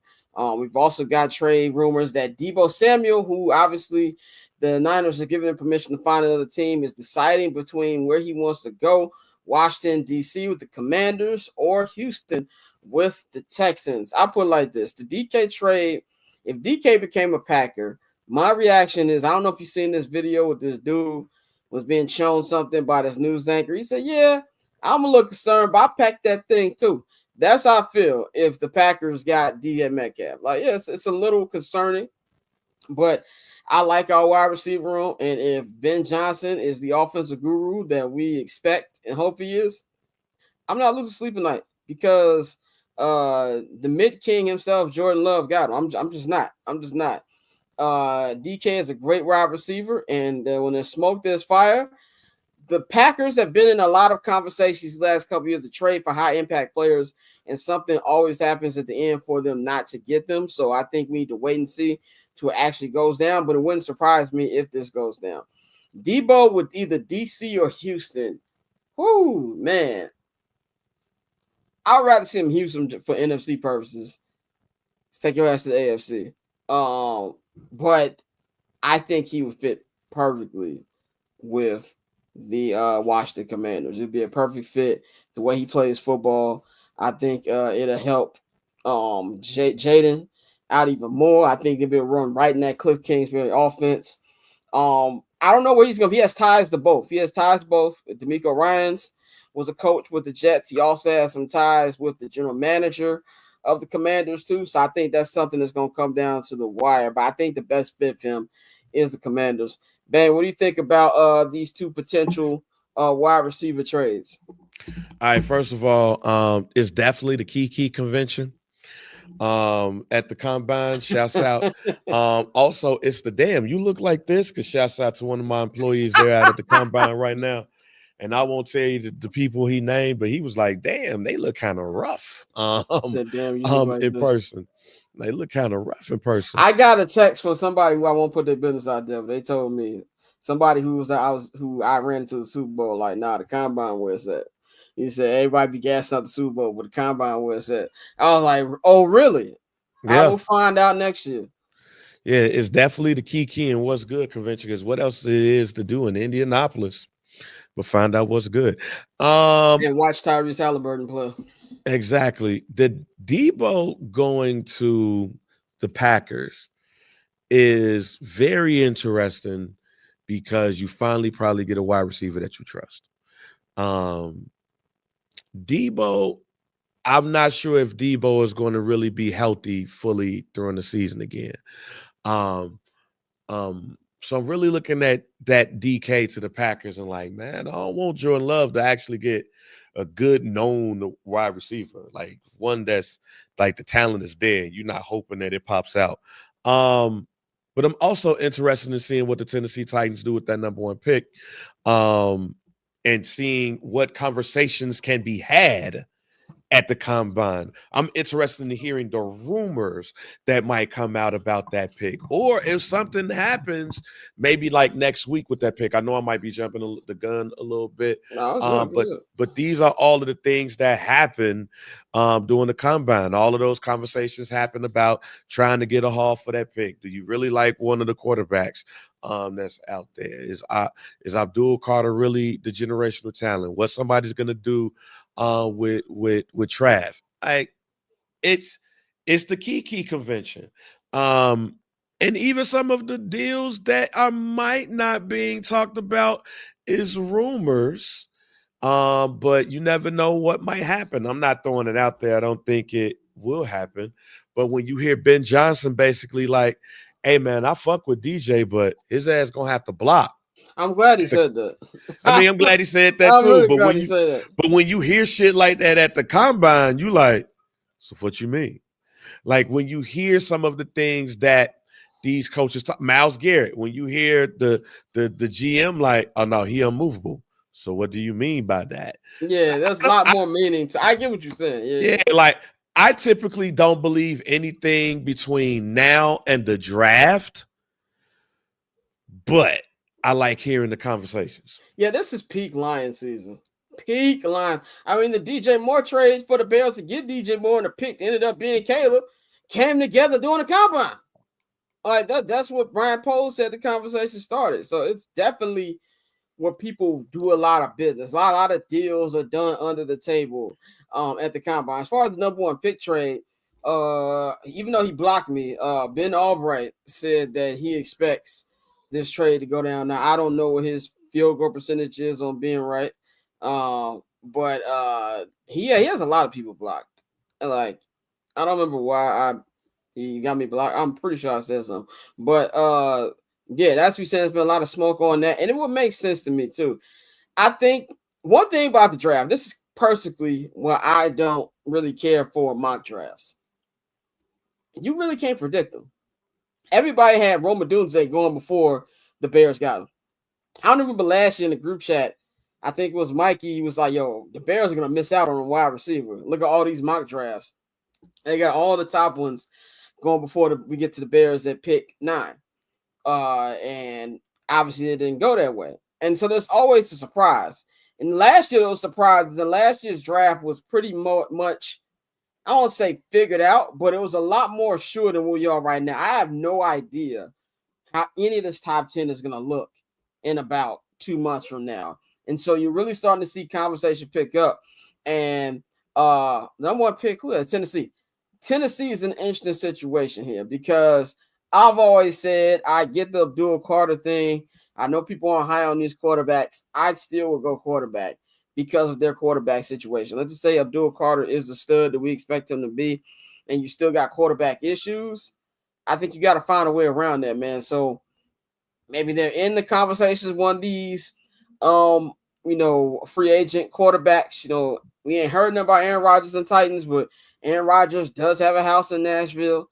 You got Justin Fields, you got Russell Wilson, you got Sam Darnold, you got all these different vets who are going to be available. So if there is a trade that happens, it would not shock me, man. Final topic before we go to the local hour. There's going to be some rule changes in the NFL this year. They are finally using digital first down measurements, which has been long overdue. I don't know why it's taking this long to get done. But they'll be using digital. There's a lot of bad things thrown at NFL officials, rightfully so, this last year about bad measurements that are going to fix that. The NFLPA is now looking at alternative options to fix overtime, so the team that wins the coin toss doesn't have so much more of an advantage. I personally hate this. Stop changing the overtime rules. I don't like the current overtime rules. I don't like both teams got to rock. No, nigga, play defense. I've been on the side of that forever. And I don't want them to switch to college overtime rules either, because I think those are the worst overtime rules on planet Earth. They haven't given any ideas to what it's going to do, but that's something they're discussing. And finally, the tush push could be banned. We'll see. The Packers have been outed as the team to send in a complaint. And I felt like that meme where it said the worst dude on planet Earth is right. Look, I know how you feel about the tush push bang. I hate it. I get all the logical explanations for it.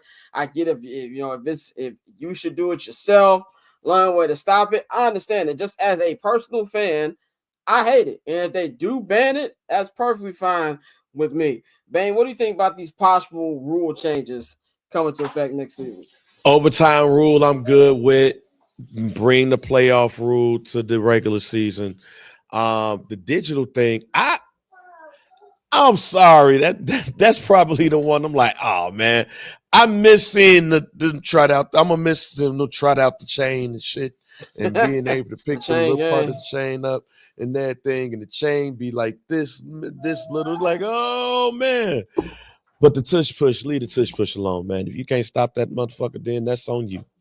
And everybody be trying to do it, but they can't do it like the Philadelphia Eagles. I don't want to hear about the injury thing because there's no stats that say that is not safe or anything like that. It's just something that people tend to not be able to stop. So I that's to keep it short. That's the only rule that I'm like, yo, that's some whole shit. We're gonna see how that pans out, man. We're gonna take a quick 1-minute break.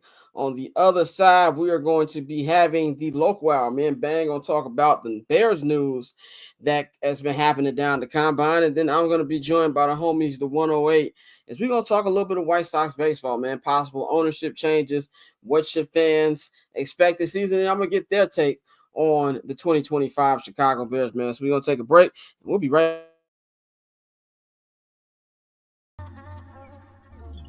So cool. Triple double hat trick, I know the code too. Ice trade, go for trade, yeah we cold too.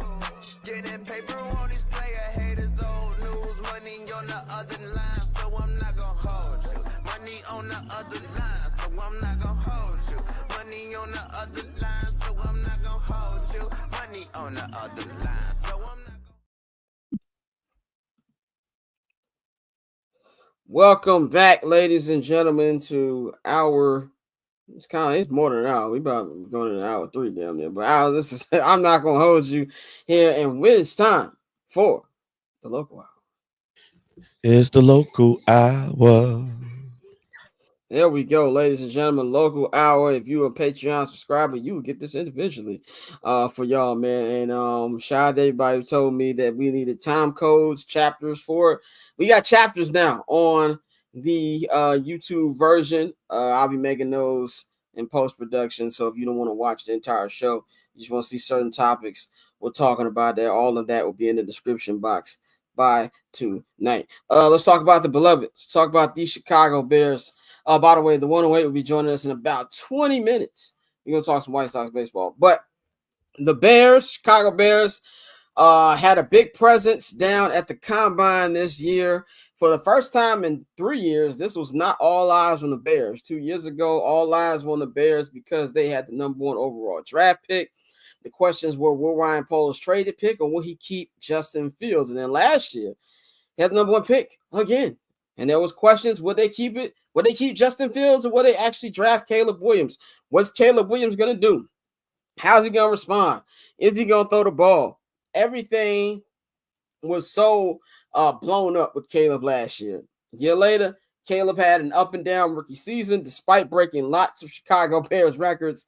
And now he's here with a new head coach that everybody was hoping would have took over last year, but took over this year. Ben Johnson. Ryan Poles, Ben Johnson spoke to the media on the first day of the Combine, and both were interesting to me. Now I sat down and I watched every Poles and Ben Johnson done with every outlet that happened on Tuesday, I think it was. And look, like I said, I'm waiting for it to translate on the field. Winning press conferences shouldn't matter. But Ben Johnson just sounds like he really understands what he's doing. And like from a Bears coach perspective, it is night and day between how Matt Eberflus talk and how Ben Johnson talk. He's personable. He cracks jokes. He has a great sense of what his plan is going to be and how he's going to work with Caleb. The stories about Caleb blowing his phone up during the Super Bowl and, you know, getting his opinion on different plays and stuff like that and just showing his hunger to win.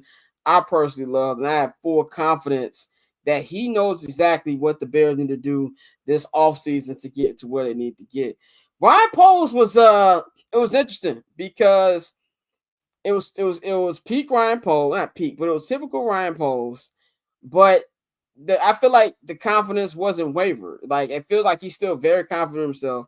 He said something really crazy on Pro Football Talk with Mike Florio and Chris Sims. He said, well, I think there's not a lot of people better at evaluating offensive line than me because I used to be one. And I was like, nigga, dude, Get the fuck up out of here. Right. Are we talking about the same offensive line? Like the one we got to find 4 new replacements for? Like that offensive line, nigga? So there's a lot of questions. I didn't like hearing, we're going to evaluate the free agency and see what exactly should we, enough of the penny pitching, like enough of that.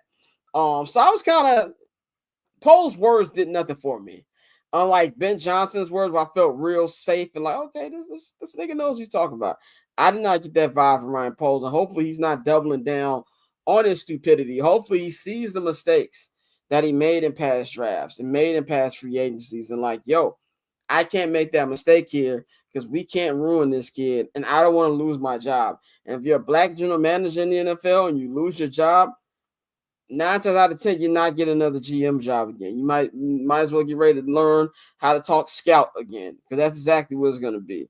So, to me, it was just, I will say this too. We're getting a lot of takes from Bears media who've been at Combine saying that the reaction or the opinion of the Bears front office has changed dramatically for the rest of the league. And seeing people interview for the job said they know what they're doing over there, and that's kind of like a new situation. Bang, what did you hear Poles and Ben Johnson's interviews? If you did, even if you didn't, what do you think about what's been going on with the Bears during Combine week? I caught the Ben Johnson ones because I wanted to hear him more than I wanted to hear Ryan Poles. I didn't want to hear any GM speak and stuff like that from him right now. I want to hear about the new kid on the block. And I loved what I heard. I wasn't skeptical. Let me first say I wasn't skeptical about what I was hearing or what could possibly happen with Ben Johnson. I was No, I some high hopes and stuff. But man, them high hopes grew after I kept hearing him and hearing him and hearing him and challenge his team. That's the other part, challenging your team already.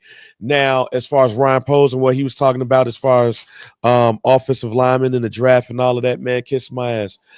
Because ain't shit worked unless you're about the Hinsdale folks on the offensive line is going to actually be a good guard or whatever like that, then we'll see it. But we ain't seen none of what you talking about right now, because Wright was a gimme for the most part. And Braxton Jones, okay, maybe he get the second contract. Like, okay, I bet. I guess that's what we're looking for. But Ben Johnson, I liked what I saw. I liked hearing him challenge his team, and it makes me excited for rookie minicamp. I think too, there was a couple things that stood out to me. I didn't think about it before, but when you just said it a minute ago, when he said DJ got a block, my spidey senses went off. Not saying that DJ is going anywhere, that he could be traded, anything like that. Even though I do believe his answer about Cole Kmet just made me want to double down on what I said about Cole Kmet a couple weeks ago, that nigga's not going to be on the 2025 roster. They asked him about Cole Kmet. Wait a minute, I missed that. What about what I said or what Ben Johnson said? No, I know what you said about Cole Kmet. I'm about to talk about what Ben Johnson said. Ben Johnson said they asked him about, because he said weapons. They asked him about the weapons. He said we got a great wide receiver. No, he said ball catching room. Pause. He said DJ Moore, Roma Dunze, and he said he brought up DeAndre Swift in that, which was also surprising to me because I didn't know if he liked DeAndre Swift since he left Detroit so quickly. But they brought up, he didn't name Keenan. Well, Keenan's gone. Two things I thought: Keenan's gone and Caleb's going to change his number back to 13. Those two things went in my head.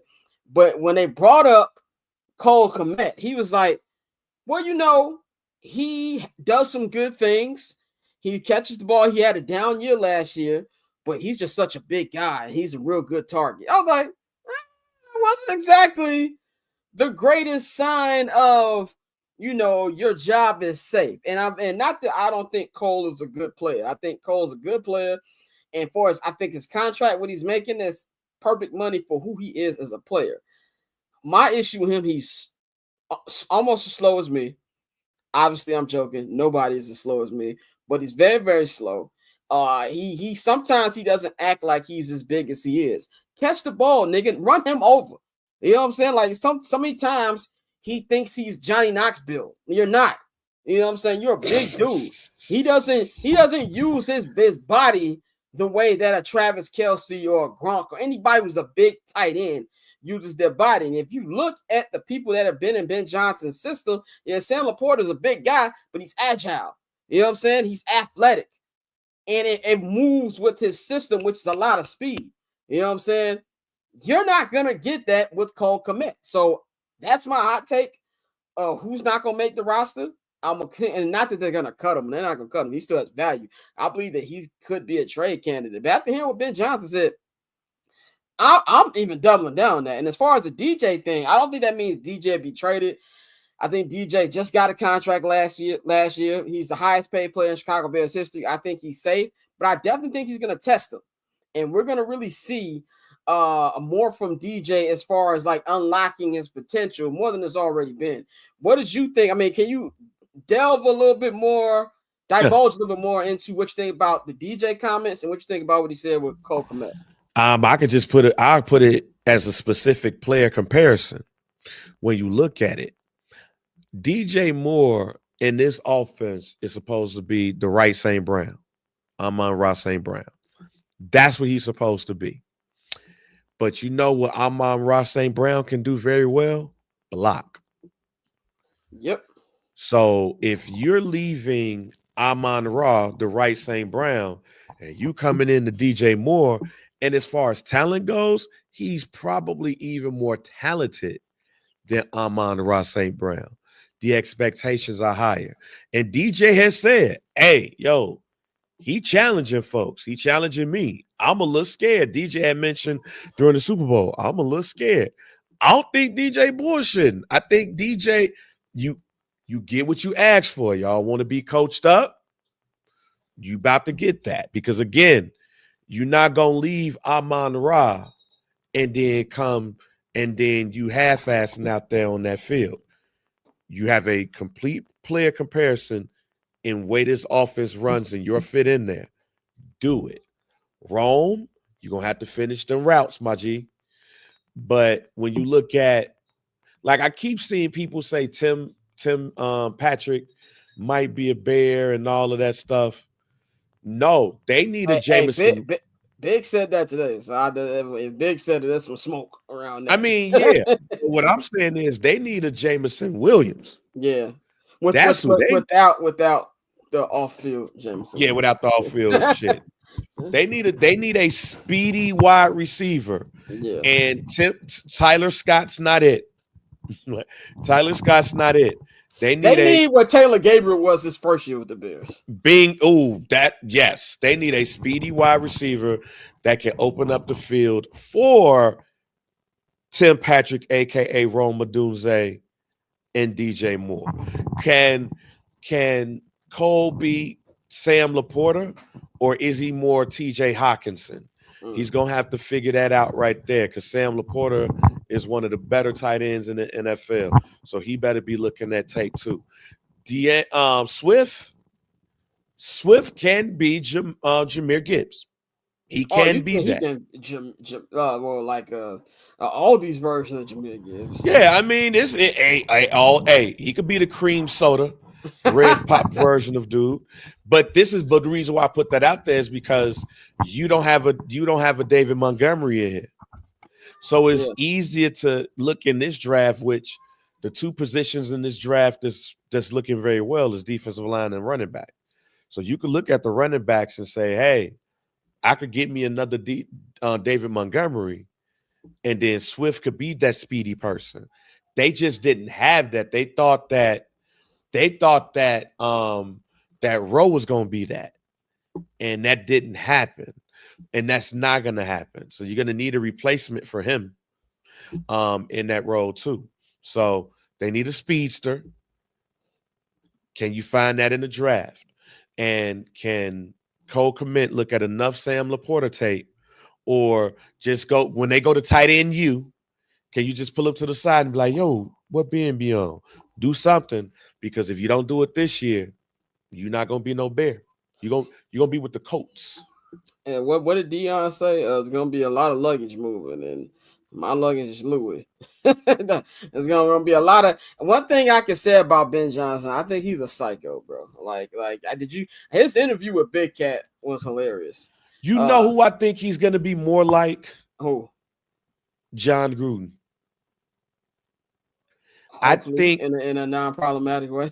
Yeah, in a non-problematic. Hopefully that way. Hopefully just on the football. I think he's gonna be a mini Chucky.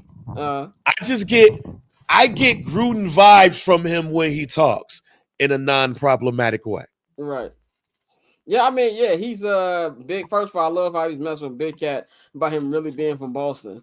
And he asked him, if the Bears beat the Patriots Super Bowl, who you rooting for? That was funny.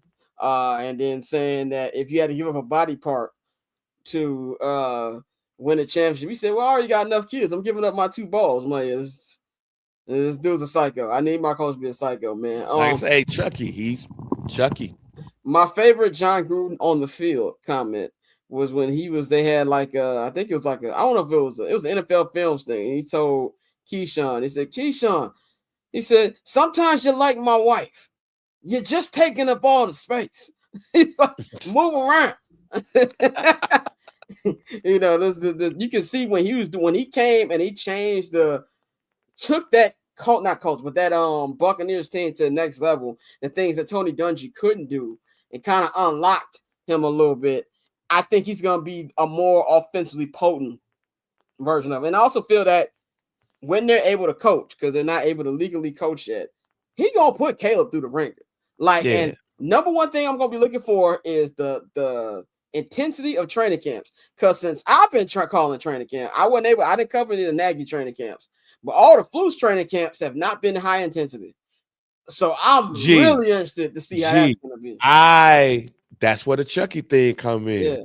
I can't wait till you hear You know that sound when you cuss on NFL films, that Yeah. I can hear him say, "What the fuck, Caleb? I want to come on this show Get the and ball out." right. I want to come on this show in August and tell y'all, man, Ben was cussing niggas out today. Yeah, I'm telling you, I expect for you to say him. I expect you to come on here and be like, he was like, "What the fuck, Caleb?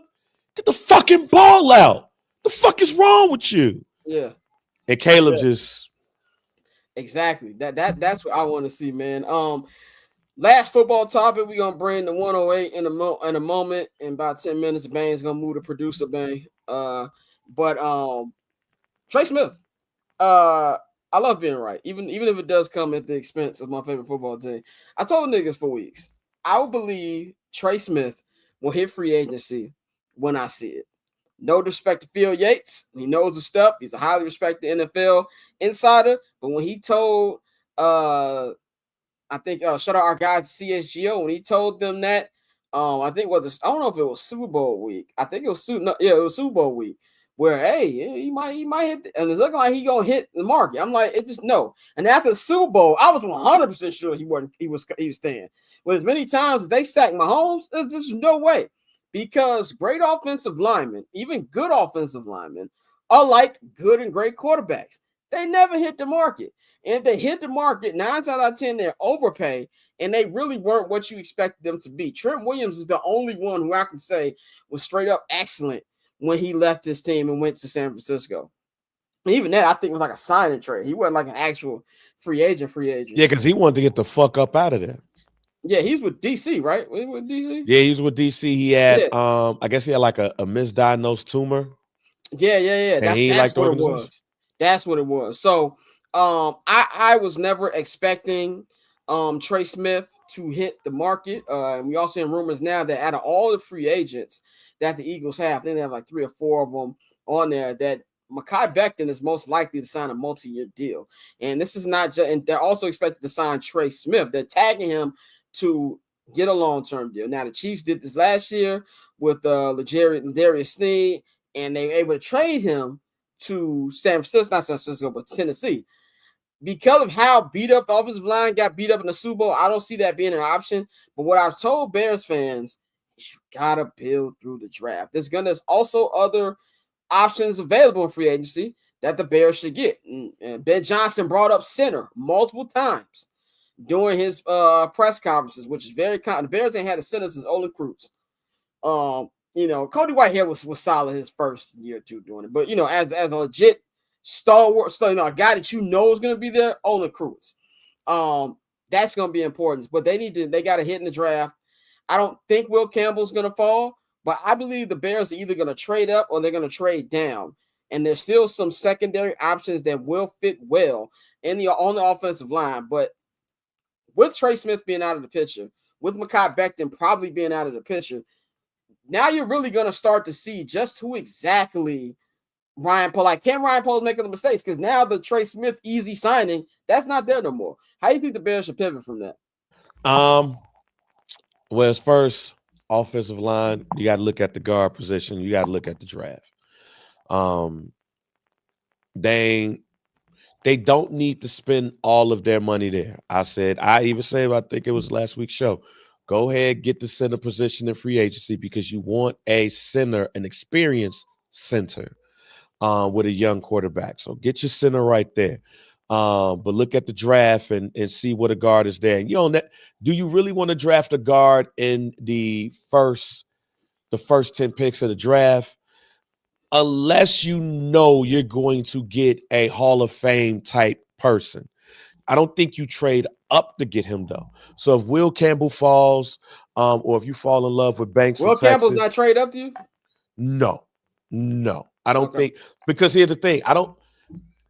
You're not going to trade past New England to get him, and that's going to be the team that you're going to have to trade in front of to get him. The Giants are not moving back. They're not going to do that. So you got to hope that New England shocks everybody and goes in another direction, which they possibly could. I mean, they could. They need everybody. If Travis is at 3. They could get Travis. Yeah, if Travis is there, I think New England's getting him. Yeah. To be honest, because if you put him, I see Abdul, Cam Moore, Travis. I can see that. if New England could get Travis Hunter and they got Christian Gonzalez on the other side, their defensive backfield is set forever. Yeah. They could work everything else out.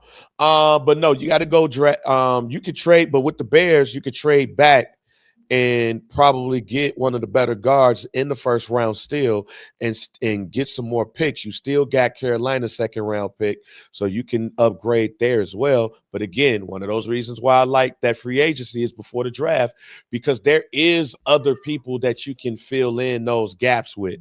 I still think the Bears need to go defensive line in the first round because I don't think they're going to be able to get a Josh Sweat or anything like that. I think they should go look at the front line on the defensive side and spend their money on the offensive side of the ball. But if Will Campbell drops, I don't give a damn what happens in the during free agency. I'm going to get that man and I'm plugging him right in. Yeah, if Will Campbell drops, Ryan Poles has got to react like he did when Roma Dunze dropped. Right. He better cry. Yeah, he better cry tears of joy. Like, we all know that Ian Cunningham had to hold him back for trading up for Rome. Right. I remember, I never forget about the draft because I actually had to go to the hospital that night where I was supposed to be at Hallis Hall. And by the way, never get tonsillitis. It is the worst thing on planet. I was talking like Doc Rivers on this show for 6 weeks. Like, Horace, Scotty. I looked back at like one of our old reels when we were talking about the Drake Kendrick thing, and I was like, "This motherfucker Drake." I was like, "Your ass was sounding like Phil Jackson in 1997." Tony. He didn't even put the. You know when Phil Jackson did that, he didn't even put the T in the shit. He was just like, "Tony, Tony, exactly. Scotty." That's what I was sounding for like 6 weeks, and I remember I was in the hospital. And they had just checked my blood pressure, and I'm sitting there. You know, I didn't give you that calm down period. And I was like, I was like, nigga, they got wrong. And then the nurse was like, "Are you okay, sir?" I was like, "Yes." I was like, "They got wrong with Doomsday." I was hyped. Like, I already knew Caleb was gonna happen. Who was that? What was that movie? Who was that? I think it was The Program or whatever. When they scored a touchdown. That was Major League actually. Major League 2 when the coach was in the hospital and shit. Yeah. And man, his ass had to calm down from the damn heart attack. That's how your ass was. Bro, I was in Subway, nigga. Smile like, yeah, nigga, we got Caleb and Ron, nigga. That's gonna be me if Will Campbell fall. That's man. 100%, man. So we're about to bring our guest in. Bane's gonna move to production because our guy Nikhil is not in right now. We got the guys in here from the 108, man. If you are a White Sox fan and if you're part of White Sox Twitter, you already know these guys. These are the homies. I've had the pleasure of being on these gentlemen's show the last couple times. So I was only right to have y'all on now, but we getting ready for baseball season. Love it. And some actual news going on with the White Sox. How y'all feeling, man? Terrific. Good to be here, Scott. We've been watching the whole way along, laughing, especially. And I love Bang's thought on the face of the league. I never thought about it that way in the NBA. I love that discussion there. And I was just cracking up backstage because, as you guys were talking about that Major League thing, I was thinking about Lou Brown just screaming, "I love this British shit." Watch like PBS. Exactly. I was also laughing because you came on our show when you were sick. That's right. I did. He was playing hurt. That's right. I was like, of course he's bringing this up. Then he's going to intro us in and say, "See what I did for you? So you better do something good on my show, damn it." And I get it. I noticed that when I have breaks from the show, I don't know how to act. Like, I like the break, but like we did like a 2-week break. I came back from New Orleans when I did the Super Bowl, and I was like, I ain't got nothing to do for 2 weeks. After walking around New Orleans, drinking, eating crap, and standing around. And by the way, Radio Row gets musty after 2 days. I just want to point that out. Oh, no. Disgusting. Yo, some of y'all need deodorant, bro. Oh, man. Give me the stinkiest guy. Who's the stinkiest guy in Radio I don't Row? want to name one. From what city? Just say what city. You don't have to say who it was. Just say what city. Warren Sapp in the Atlanta Super Bowl, New England versus the Rams. I had to do Radio Row. Warren Sapp was out there smelling like he had just came from the strip club. I'm out. There was a lot of production people that was smelling bad. I mean, no offense to she sees this K Adams smells amazing. I just want to throw that out there. That I believe. But it wasn't none of the high rollers. It was smelling clean by Pat McAfee. It was smelling clean by Levitar. But when you walk around the middle, it was a lot of local people. It wasn't up to par. I remember I was upstairs. Kendrick Lamar had his Apple Music press conference. I went from the K-Dot and I went back to Radio Row and I was like, it is musty down. I put it in the group chat. I told Bang, like, yo, I'm finna head to the airport now. What is this? But I was like, oh, I got 2 weeks off, not doing anything. And like everything happens in sports. And I want to talk about this. So even when I was sick, I wanted to do it, man. But for our fan base who doesn't know who you guys, aren't familiar with you guys, let them know. Orlando, you funny for that in the chat. I'm not putting that on the screen. But you funny for that. But let them know everything you guys do, your @ names, everything, so our people can get in tune with y'all. My Sock Summer. This is your. Oh, okay. And he freezes. Of course, my internet goes out, especially when I'm supposed to do something. No, so years ago, I had a blog called My Sock Summer. Went to 50 games for under $500. We started hanging out. I moved to Bridgeport. Beef Loaf was nice enough to invite me down to his house for opening day, and I just kind of never left. And we just started hanging out. We had the podcast, and then we had a video, or I had a video that went viral. It was on ridiculousness and whatever of a guy flipping off the wave, which Teresi, show your shirt. We hate the wave in 108. So we had a video go viral, and Beef Loaf got the dollar signs in his eyes, like Scrooge McDuck. He's like, oh, we can make some money on this. So always the beak jokes. They're making beak jokes on me, Scott. You know how they do. So we decided, hey, let's just do this blog thing. So we started blogging, what, 2016, 2015? Right. Yeah, and then we just started doing that, and then we were like, well, we're too pretty to be on a podcast. People got to see us. We're doing a hot tub show called the Sunday Soak. So we sit in a hot tub and talk White Sox baseball and just get belligerently drunk. I mean, it's an excuse to get drunk and stay away from our families for a little bit, which is great. I got 2 small children. I need to leave the house every once in a while. You hear my kids sometimes when you're doing the podcast, and I got 3 of them. I feel you. I love it. I wish, what? We need to get him in like a cloud where he just pops up. Bang gonna be our bro man from the 5th floor. He gonna keep popping up. We started a podcast about 6 years ago. We're in our, I think, 7th season right now. That's right. Yeah, season 7. Yep. Season 7. And we've been fun. Having a lot of fun with everybody. We've been in White Sox commercials. We gave away track jackets. It made perfect sense to have 2 Hispanics and a white be Italians outside of a deli in Bridgeport. And then we just recently we had a video that we did with the Sox. We announced their bobblehead giveaways for Sundays. Which is fire. Oh my god! Thank you. It is crazy. And Scott, you'll appreciate this too. When I go to our sponsors or go to other people trying to get somebody to give us money for what we do, linking a video of you, that's been retweeted by the actual team. You're just like, hey, this is what we can do, and then people are just like, oh my god. This guy is, they got so much better reach than some of these guys out here that are actual MLB players. We're just fat guys that just sit out in the right field. So that's basically us. We got a blog, a podcast, all that stuff. We sell merch. Obviously, we're all merched up. That's the way you got to make some money. But other than that, yeah, man, we're fun. You can catch us at about 70 games a year over in right field at Sox Park. And you can follow all them at From the 108 on Twitter. Yep. Man, let's get into it, man. I want to first talk about the Bears before we get to the White Sox.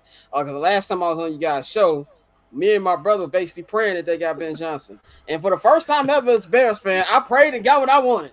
So, what is y'all thoughts on, Ben Johnson finally becoming the Bears coach and just, everything that's happened since the end of the season? I mean, I think for me personally, there's a level of excitement that they finally went with a real offensive mind. They faked it when they went with Mark Trestman. they faked it when they went with Matt Nagy. They weren't quite that guy. Ben Johnson really is that guy. And hearing that George McCaskey's like, yeah, let's push the money and make sure that we get this guy was shocking, but uber satisfying that a Bears team, obviously they spend within the realm of the cap, but the stuff outside the cap is where they're generally kind of cheap, and they really push the dollars there, and love to see it. Yeah, what I really like, what I've heard about Ben Johnson is that he's not a guy who has a system and that everybody's got to fit the system. He's a guy that'll look at the players he has and build the right system around them. And I think that's a more new school way of looking at things. I think for a long time it's been this guy's coming in with this great system and it's got to be his players. So too bad you just drafted this quarterback you really like. We got to get some other guy in here, right? And so it's really good to see a system like that coming into play where it's like, I'm just going to focus on the best things that you do. It's something that we're excited about with the Sox with Brian Bannister, where it's like, okay, this guy might not have been the best pitcher around, but he does this one thing really well. I'm going to focus on that. Just have him do that. And I think that's a new way of thinking that we don't really see in either sport too much. And it's good to see at the Bears head coach position. Yeah. I'd say the same thing you guys say, but also, hey, it shows that they're actually serious about winning, about competing. They got embarrassed on also national level this past season. So they're like, hey, let's throw some money into this and see where we can go. And let's do it right. And it seems like they're trying to do. Of course. It seems like we got to do it right now. And then we'll get into when they move to Arlington Heights, everyone will be real fancy because they got the good coach, So They're making a big splash. It looks good. Will it translate on the field, though, Scott? I don't know. I'm not really sure. And that's what I meant. Like, I don't want to put too much dip on my chip. I know how excited I was last year. And knowing the Bears' luck, he could be Adam Gase. But I am taking this step by step, and I know that the players are excited about it. I was at the press conference, all of them showing up there. Caleb was dressed like Blade or Shaft, whichever jacket he had on. He was there. I ran into DJ and Rome doing Super Bowl week. Shout out to DJ Moore, by the way. Give me an interview, even though certain PR people were trying to make that interview not happen. So shout out to DJ for saying, oh, no, I know him. He's on the beat. We'll do this real quick. Shout out to DJ. But there's an excitement there, and we were just talking about this before you guys came on. I feel like there's a plan. I still don't trust Poles yet. He got a lot before I start, being confident in him. Maybe Ben Johnson to be the dude in the room, like, we not picking somebody from a basketball school to play left tackle, maybe that'll stop, man. But let's talk about the White Sox. Which there's some news here that's happened over the last week or two.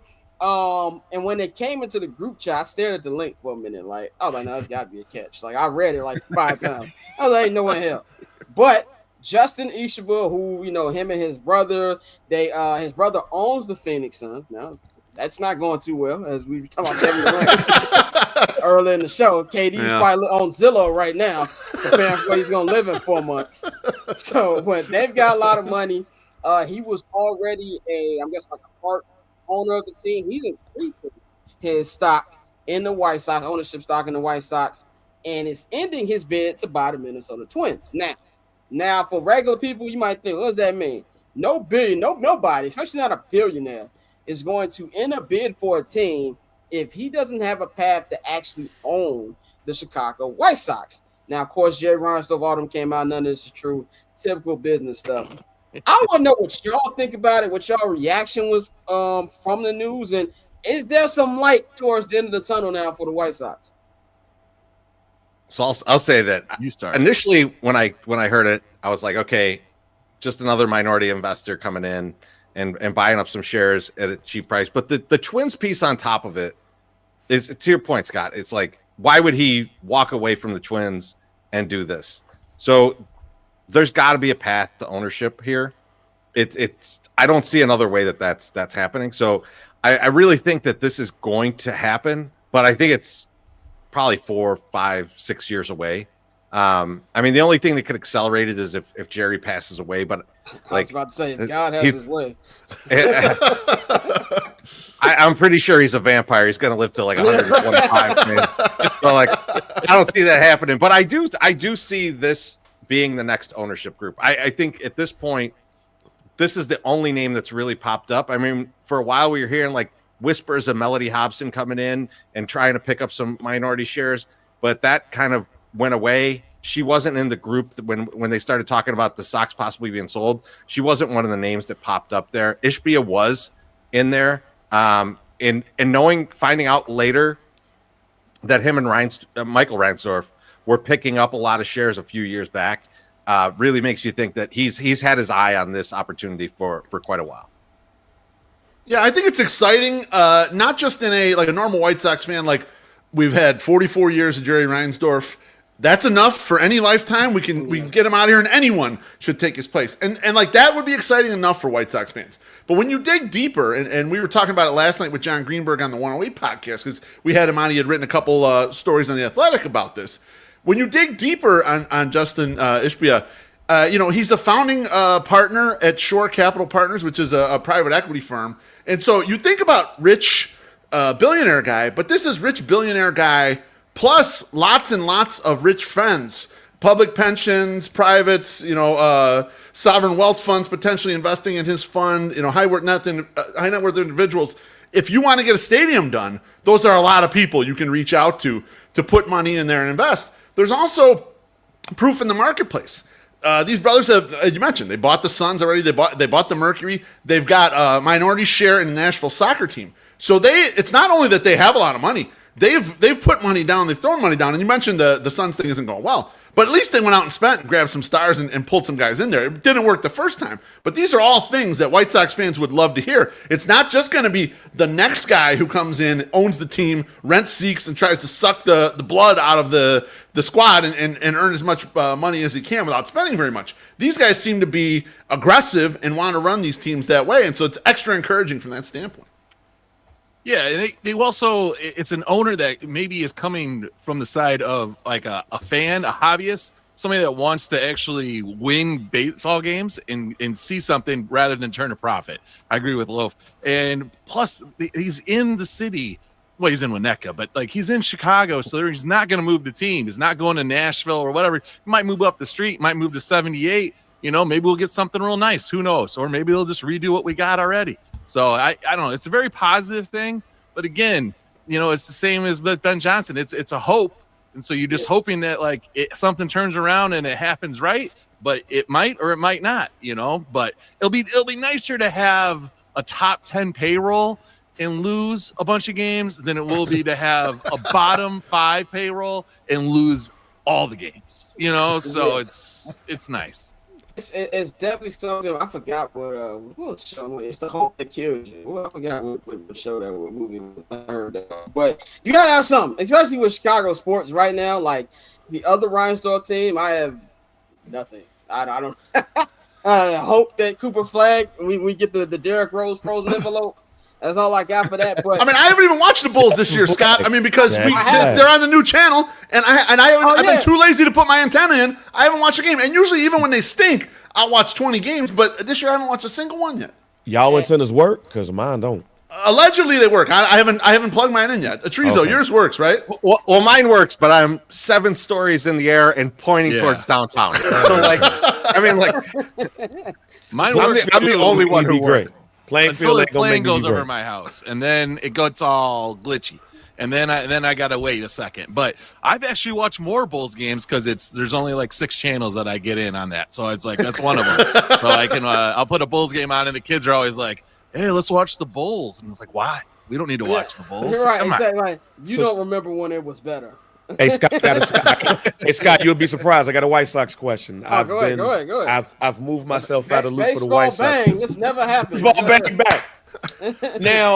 Now, all of this hope aside, like if you had to pick one thing that is going to take for the White Sox to be successful, though, if Justin does get the team, like what does he have to do to make you guys believe that now we have the right ownership in place to go somewhere, because he could buy this team and we'll be excited just off of the fact that somebody else owned this shit. But that's probably going to be like a day. So right off the Right. bat, what is he gonna have to do to make you believe like, okay, we actually got something, and it's not gonna be no Ricketts shit either? The only thing I would say is I need them to sign a free agent that somebody else wants to sign. Okay, like a top level free agent, A real guy. a real like Andrew A real Benintendi, baseball right? player. That's the joke. Everyone's like, well, he's their highest paid free agent signing ever. No one would have paid him that much money. You know, like we're the only ones that would do that, and it's just a goofy. It was a goofy signing. It was a waste. It was just kind of waste. I need somebody somebody actually wants. You don't need to do it like the Ohtani thing, right? Sox weren't going to get it, but don't tell me that we're out before the lead even starts, before the bidding even starts. We're out. We're not going to be involved in that shit. I don't want to hear that. Just lie to my face and pretend that you're trying to sign somebody and maybe land somebody that's number 2. Yeah, I mean, I think it's different than the other sports. Like you can I think about the NBA for comparison. In the NBA, you sign a couple max players, and you can get up to like the number 4 seed and be comparable. In baseball, you sign the 2 superstars. That won't mean shit. They gotta build the development wheel of this thing, and they're trying to flatten that out and do it. But when you hear stuff come out of like the beat reporters, it's like, well, they didn't even have this remedial tech down in their Dominican academy, and it's like everyone's had these things for 20 years, and the White Sox don't have a fucking video camera down there. Like shit like that. Like we need to hear that they're on the cutting edge, and this dude is spending all the money in those spots. Like not even the big free agent, oh, okay, that's cool, we got the shiny new toy here. It's you really care about building up this goddamn team. And so they got to put a lot of money into the international markets. They got to put a lot of money into developing. They should have the highest tech shit all around. Right now, it sounds like they're it's broken. They got nothing. They got a couple Excel spreadsheets is all the shit they got, and they really got to upgrade all that stuff. Once that starts happening, and we got 10,000 nerds working down here on 35th Street, and I see them having lunch, over at Franco's right over by my house, then I'll believe it. But then, that's what I need. I need the money spent there. Yeah, I think I'm doubling down on what you just said, Beef. Like I need a pathway from University of Chicago right into that clubhouse of guys that are just getting paid to make sure that we're doing the absolute right thing in every part of the game. And the fact that like we've been so bad in the international market, like that we have nothing in the Dominican Republic. They're starting to try that now, but a push of money can accelerate that really quickly. And I think that that's one big piece that like they're just failing on. And I can't believe they fail on that because it's the cheapest way to get players. Right. You would think that would appeal to them. But it's just that's the kind of thing like the underlying infrastructure, throwing money at that's what the Cubs did. Like the Cubs did a lot of that. Like they can easily do that. They can do it now. But a guy coming in like Ishbia could just throw money into that and fix that rapidly. Yeah, there's gonna be a lot of people who gonna be checking up on Jerry Bryant's health like the next year. What's going on? What are you saying about the ballpark lately? What's going on? So for fans, we're talking about this season because we're almost about a month away from the kickoff of the season when the Cubs will face the Dodgers in Tokyo, I think it is. Yep. What should White Sox fans look forward to this year? I mean, it can't get worse than last year. I mean, it kind of can, but it kind of can't. With having the worst record in modern baseball history, and everything that went on this year. You guys said you go to 70 games. What can White Sox fans expect or do anything to get through this summer, at least up until when the Bears training camp starts? What would you say are things that they should look for this year? I mean, well, first off, we're on Luis Robert watch, right? We got Pantera. He's got to come healthy. He's got to play well, and then they got to figure out a new home for him because they're gonna trade him, and he's like the last trade chip from the group. So I saw Andrew Benintendi got hurt. He broke his pinky finger yesterday, and Sox Twitter was up in arms. I don't give a fuck about Andrew Benintendi getting hurt. If he plays, whatever he does. The only person I'm worried about in this fucking roster, this current roster, really is Luis Robert. He's got to stay healthy, and we got to be able to trade him. That's number one for me, Treasy and my Sox. I don't know what you guys think. Oh, I like that you talked about Benintendi. Benintendi's out there pulling the sliver out of his pinky with the fire like Jack and I'm gonna get just what a hero he's been being able to play through all this pain. I think the other thing is Colson Montgomery. Like I'm assuming Colson Montgomery makes the team. He is the best prospect you're going to see this year. I don't think you see Schultz. I don't think you see Hagen-Smith this year. So Colson Montgomery is the best prospect, the highest rated prospect that you're probably going to see out there this year. You might see Edgar Caro. You might see Kyle Teal. Those three guys, one of them has to hit. Like it just has to happen. Or I'm going to cry. Like it's just I don't know what to do with myself if none of these guys can hit. But I think Colson Montgomery has the highest upside out of those guys. I think Kyle Teal is the most sure thing out of those guys because he's just going to be a good catcher kind of regardless. But those are the kind of guys that you're going to want to see this year. I think Montgomery's the only one that breaks camp with the team. But those are guys that, like, if they hit, this is going to be a guy that you're going to watch for many years. And that's somewhat exciting. The downside is, as Sox fans, we've seen these guys not hit so many times that you're just kind of more back spasms out of Colson Montgomery.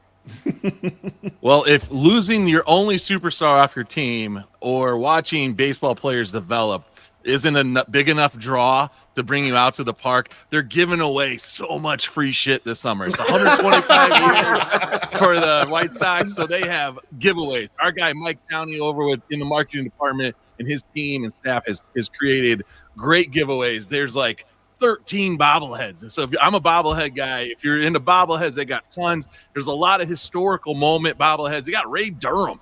They're going to have a Ken Griffey Jr. bobblehead, for God's sakes. But, a lot of the other stuff, jerseys, hoodies, blankets, like hockey jerseys, soccer jerseys, just everything. They got a transistor radio old Comiskey Park thing. I don't even know if it works. I don't know if there's even radio stations over the air anymore. I think everything's satellite. So, but yeah, no, if you want to get some good free shit, this is the year to do it.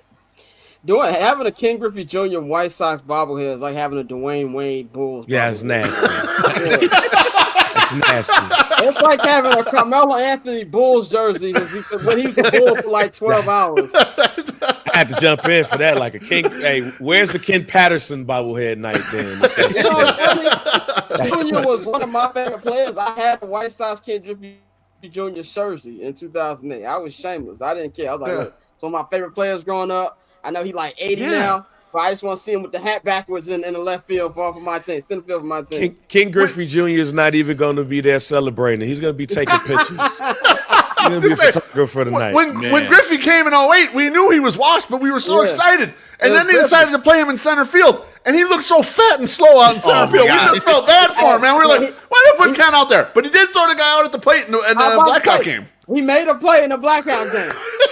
I remember watching that game. I was like, there's no way he's catching. He's throwing that. There's no way. It had 15 bounces. 15 bounces. I will say, we went to that first game, Beef, and we were like, we got to see Ken Griffey Jr. live. We have to go to this. We were there immediately, and I had no idea what his walkout song was. He comes out to Soul Glow. He comes out to the Soul Glow from Coming to America. It was the crowd was like, is this real? And it was amazing. Two-part final question for y'all, man, and we're going to wrap up.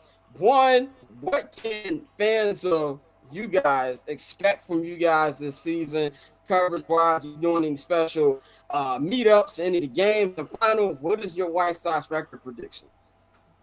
Oh man, Teresa, you want to give all the stuff that we're doing, even start with the 108 tourney and all that shit? The second part is a loaded question, but the first part. So starting this Monday, we're going to start the 108 tournament. So the 108 tournament is a Twitter tournament where people battle against each other. All people on Twitter. It's all polls on Twitter. We go, and so the first week is a celebrity tournament where we're going to have a bunch of local celebrities. They're going to battle it out. That's for charity. So like $1,000 in our cash going to charity for that. And then after that, the 108 tourney. Hashtag 108 tourney. Just look it up. It's wild. Crazy. People put a lot of crazy ass content out there to try and win. And then right after that, so as we roll into the season, we're going to be live at Ramova, at the Ramova Loft down in Bridgeport. It's if you want tickets to that, it's 108.ing/Eve. It's going to be an awesome event. We do our live show, so it's basically our podcast, but a little crazier. And you know, we're just as musty as Radio Row, so you get a good whiff of us. Yeah. And then when the season starts, we're gonna have the Sunday Soak's gonna come back, so it'll be us in a hot tub every Sunday of a homestand. We're gonna be doing that live, and then podcasts all throughout the season. We're doing a huge meetup in Pittsburgh to go see the Sox play the Pirates. That'll be in July. So all this stuff, you go to FromThe108.com. It's all there. We're gonna be doing stuff all year. A lot of live shows this year. So we're gonna be working with Ramova and doing live shows, do live road watches and stuff like that. So it's gonna be if you wanna be close to guys that look like us, well, that opportunity is gonna be very available to you all summer long. And the wins, Scott, all I care about. Me and Beef got a lot of money invested in over 49.5 wins. I was about to say, like, you can't get lower than 49. Give me 52 and 110, and I'll be happy as hell. I was going to say, like, you know, you said it was a loaded question, Treasy. It is a loaded question because last year we went on the Barstool, the mid show, which is like the Chicago guys show, and they asked us for win predictions, and Treasy and I and my Sox said, they're going to win like 72 or 73 games. And we were 30 fucking games off of how many games they won, which is an impossible amount to even be off. So I'm with Treasy. They get to 53, 54, 55 wins. We'll be super excited. Even if they just do some fun stuff during the year and don't lose in every single fucking soul-crushing way they possibly could. I mean, last year they lost every possible way. I mean, there was an Andrew Vaughn ball with should have been a home run, and Travis Jankowski scaled the wall and jumped up and caught it, and the White Sox lost that way. They would lose in every single way. So as long as they don't soul-crush us. But I'll say 55 wins. Okay. I'm going to say 63 wins. I'll be the optimistic one. Nice. I'll be the guy that says this is going to happen. I can see it potentially happening if everything goes right, and every lottery ticket that we bought in the offseason, we scratch it off and we at least get a free ticket. You know, like, so we don't have to win everyone, but at least get another chance. But yeah, so I'm going to say 63 wins. I would love for them not to lose 100 games next year. I don't know if that's going to happen, but to be there right at 99 losses, that'd be great. This would be a great year for me. 63 wins. Will Venable might be manager of the year. Parade. Right? Exactly. Scott, they just beat the Guardians last couple of games ago in spring training. I mean, we could win the division based on that. I mean, basically, it's ours. It's ours to lose. There's one team who they share a facility with who's going division, and it ain't the White Sox. That's true. It's the one who employs the man who has a big old billboard on the 405, Shohei Ohtani. I would say this too. My Reinsdorf boycott is still on. I know we're doing boycott weekend. Everybody like, don't shop at Target. I'm not shopping at Reinsdorf. Okay, like, and either team. Yeah. So son or dad, it doesn't matter. I haven't watched a Bulls game in 3 years. I watched the halftime show when Derrick Rose night, and I watch again when his jersey go up next year. But nostalgia this year too, 20th anniversary of the 2005 White Sox. They're gonna roll Ozzy out there, Joe Creedy. Burley's gonna get a statue. Burley gets a statue. Me and Joe Creedy weigh the same now. They're gonna bring everybody out. And this nostalgia's gonna bring everybody in. I'm not falling for it. And I seen people like, oh, if you left the White Sox, don't come back. Let's be very clear about a couple things. One, I have not an ounce of shame in my body. Number one. Number two. 10-year Los Angeles residency. I can show you my California ID right now. Ain't like I just said, hey, I'm gonna go root for the Pirates. Okay, right. Let's go. And number three, they won a World Series on my 17th birthday, so I do what I choose. Okay. I didn't realize that. I didn't realize that was the country. Was your birthday? Holy shit, man! Yes. The only reason I didn't go to the parade because I couldn't cut class because I had finals. And I was in high school, man. My mom would have killed me. So if it was college, I would have risked it. But in high school, I had to come home at night. So I'm glad you brought this up though, Scott, because we've had a lot of media people jump ship, guys who were Sox fans, like, I'm out on this team, right?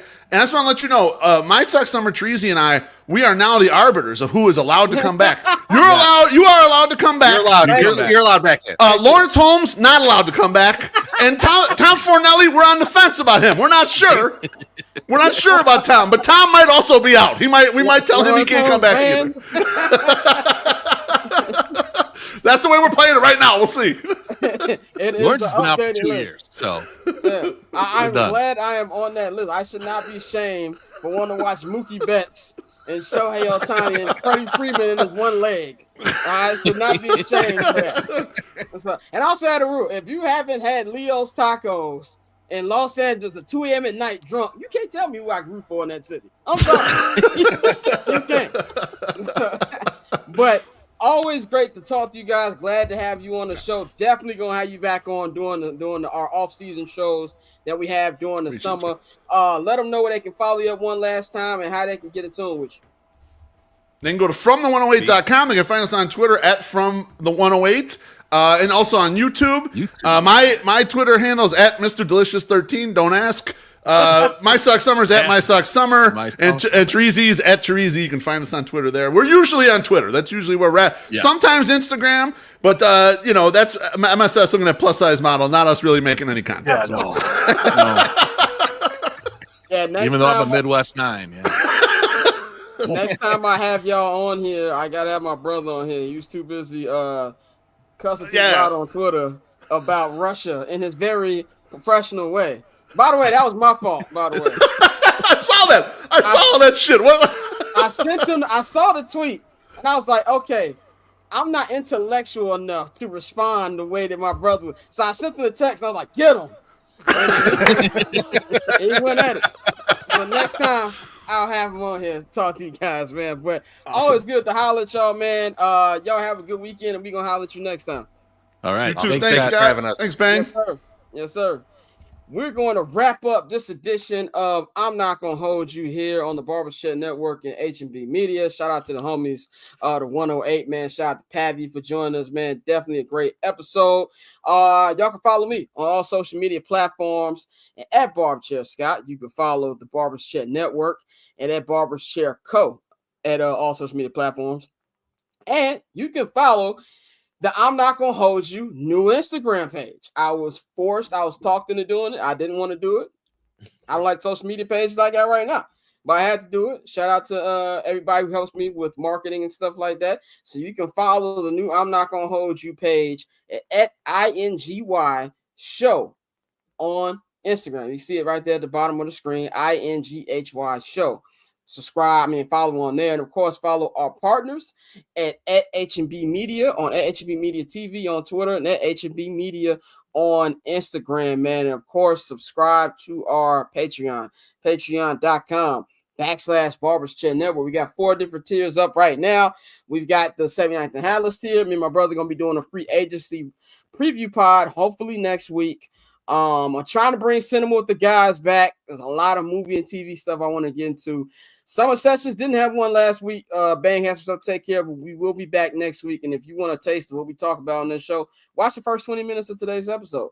So you can subscribe to that. But if you want everything we have on the Barber's Chair Patreon, subscribe to the $10 holler, man. If you subscribe to $10 holler, you get 25% off on your first order on the Barbershop Network merchandise shop. That is bcnetshop.com, man. And we've got a very fire shirt coming in 2 weeks. If you're a Caleb Williams fan, if you're a Game of Thrones fan, I'm just going to throw that out there. Very dope shirt coming on. Bang, anything you want to say before we wrap up out of here? No, man, very entertaining show. Shouts out to those guys. It was the first time I've talked to those guys. Those are the homies. yeah, very entertaining show.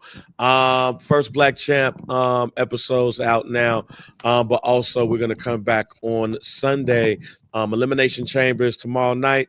The Rock got some interesting stuff that's going on. We'll find out who will be facing Cody Rhodes at WrestleMania, but we do got some hot takes around what might happen tomorrow night. So if you haven't listened to that episode, do that and be ready to watch Elimination Chamber, and then come back and talk to us on Sunday morning.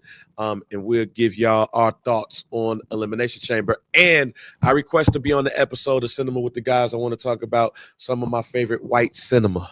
Okay, all right, let's do that. I'm trying to get on the right schedule. If Joe can't do it, I'm just gonna have Dante else with me, and we'll bring you on there. There's new episode, multiple episodes of Random Acts podcast. Check out the homies Amp and Mr. Jefferson. They called Steve Smith's actual number, and if you want to see what his voicemail is, go to the Barbershare Network, Barbershare Co. Instagram right now. Amp almost passed out from laughter at what the voicemail was. So check that out. So multiple episodes up right now. New Ruthless Aggression, everything. This podcast episode will be up on our audio feeds as well. You can follow him at JR Bang. Y'all have a good weekend. Boston, I might turn this game off already. Boston already up double digits on Cleveland. So what Boston. I tell you, see? You be trying to watch the goddamn game. Motherfuckers be up by 30 in goddamn second quarter. You don't want to watch that shit. Right, exactly. I was hyped for this game. Now look at this score. And I don't know if Luka's playing tonight, so I might not be watching no basketball tonight. But y'all have a good weekend. We're gonna holler at y'all on Monday. Nikhil will be back, so Bane doesn't have to produce. Courtney be back. We got to get some money. Still waiting for the final confirmation. Real quick, just for some summer session shit that we might end up talking about, just because I'm looking at this caption. Sarah from Making of the Band and the band, she's suing Diddy for abuse and sexual misconduct, said that he touched her breasts after cornering her, and claims that the group being forced to walk hours for cheesecake was abuse. Wow. Honestly, that walk from Manhattan to Brooklyn, I can understand. I didn't understand how long that walk was to my second trip in New York. I was like, Diddy, a wild nigga. This a 25-minute Uber ride. Like,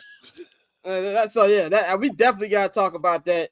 And I want to talk about white people shit because when I rewatch Ozark, there's a lot of stuff in that show that would have went differently if niggas was the ones who was working with the cartel. So I am definitely down to talk white people shit. We got to talk about that. So we'll be back next week on Monday, full show. Guess we got as good if I get the double confirmation. I think I will. We're going to holler at y'all. We'll announce that on Monday. Enjoy the weekend. We up out of here.